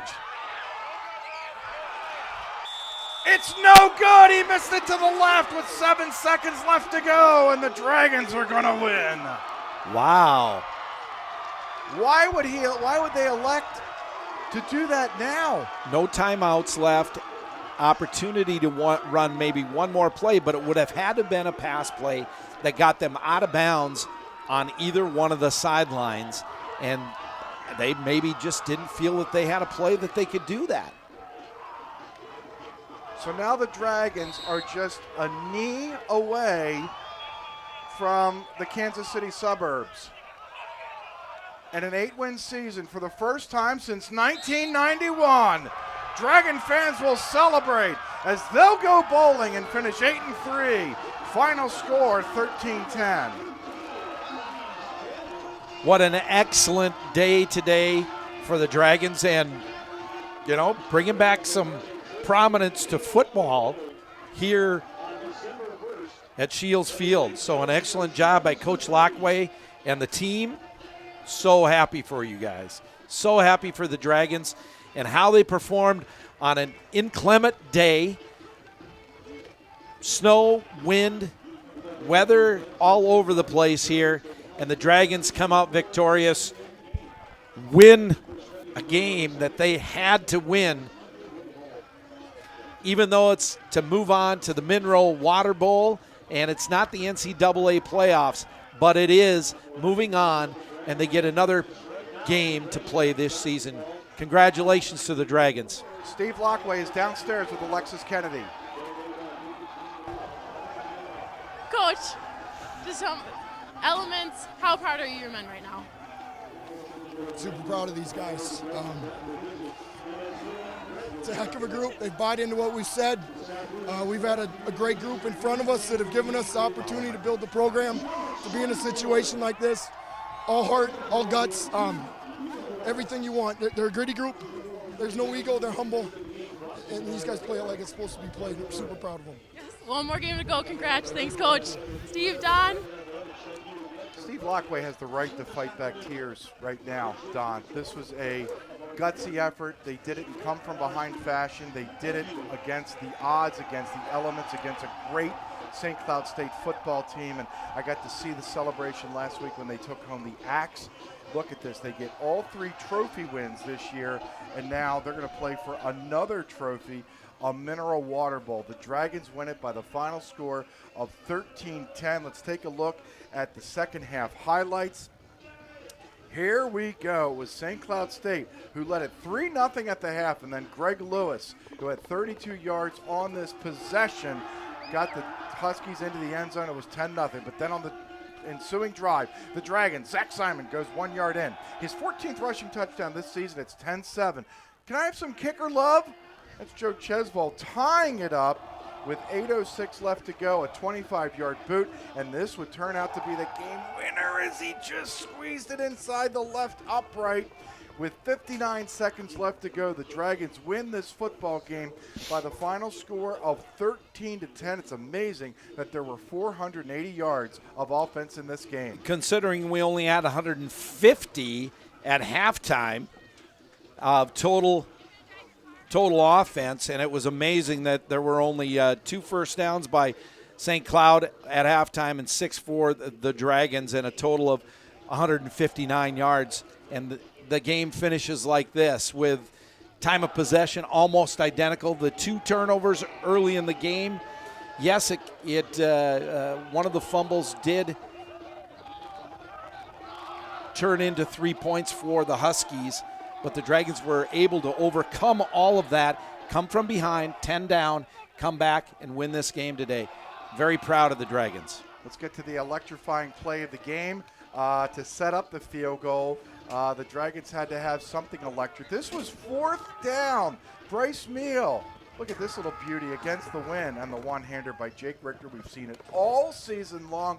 That is our electrifying play of the game, presented by Moorhead Public Service, who reminds you to limit showers to 10 minutes or less. This is a highly effective and no-cost way to save energy and water. For more energy-saving tips, log on to brightenergysolutions.com. Saving energy, saving money. As far as our newsmaker of the game, we're going back to that kicker love. Joe Chesvold, the senior. This was the game winner right there. He kicks the Dragons down to suburbia Kansas City. He's our newsmaker of the game with his game-winning field goal. Presented by the Forum of Fargo Moorhead. Call 241-5445 today to get the Forum of Fargo Moorhead delivered tomorrow. What an afternoon here in Moorhead. Don, I give it to you. Couldn't be happier. It's a great day for Dragon football. An emotional Steve Lockway, an emotional Don Groth. Usually I give you the final word. I'm going to take the final word if I can this season. Beginning in the spring, Steve Lockway was answering questions from the local media about job security. And you don't have to do that, but he did with class. And he had to hear those questions in the spring, the summer, and the fall. Right. All he did with a second-string banged-up quarterback and no Herman Gray and guys hurt all over the field, was turning the best season since 1991. So you know what? Excellent. If you want to ask Steve Lockway a question next time, it's going to be scheming against his opponent on December the 1st. Good on Steve Lockway. Congratulations to the Dragons. To the Dragons. Hail. All right. That's going to do it for our presentation of Dragons football here in the snow in Moorhead. We want to thank you for your viewership. Remember, basketball season is around the corner. The Dragons will play in Excelsior Springs, Missouri on December the 1st. This is our last television game of the season. The executive producer of Dragons Live is John Webby Webking. Our director has been Alex Nelson. For our entire crew, including Alexis Kennedy, who did a spectacular job all season. Remember, she's just a student. For Don Groth, this is Steve DeStacio saying so long from Moorhead. The Dragons will play on. They beat St. Cloud State 13-10.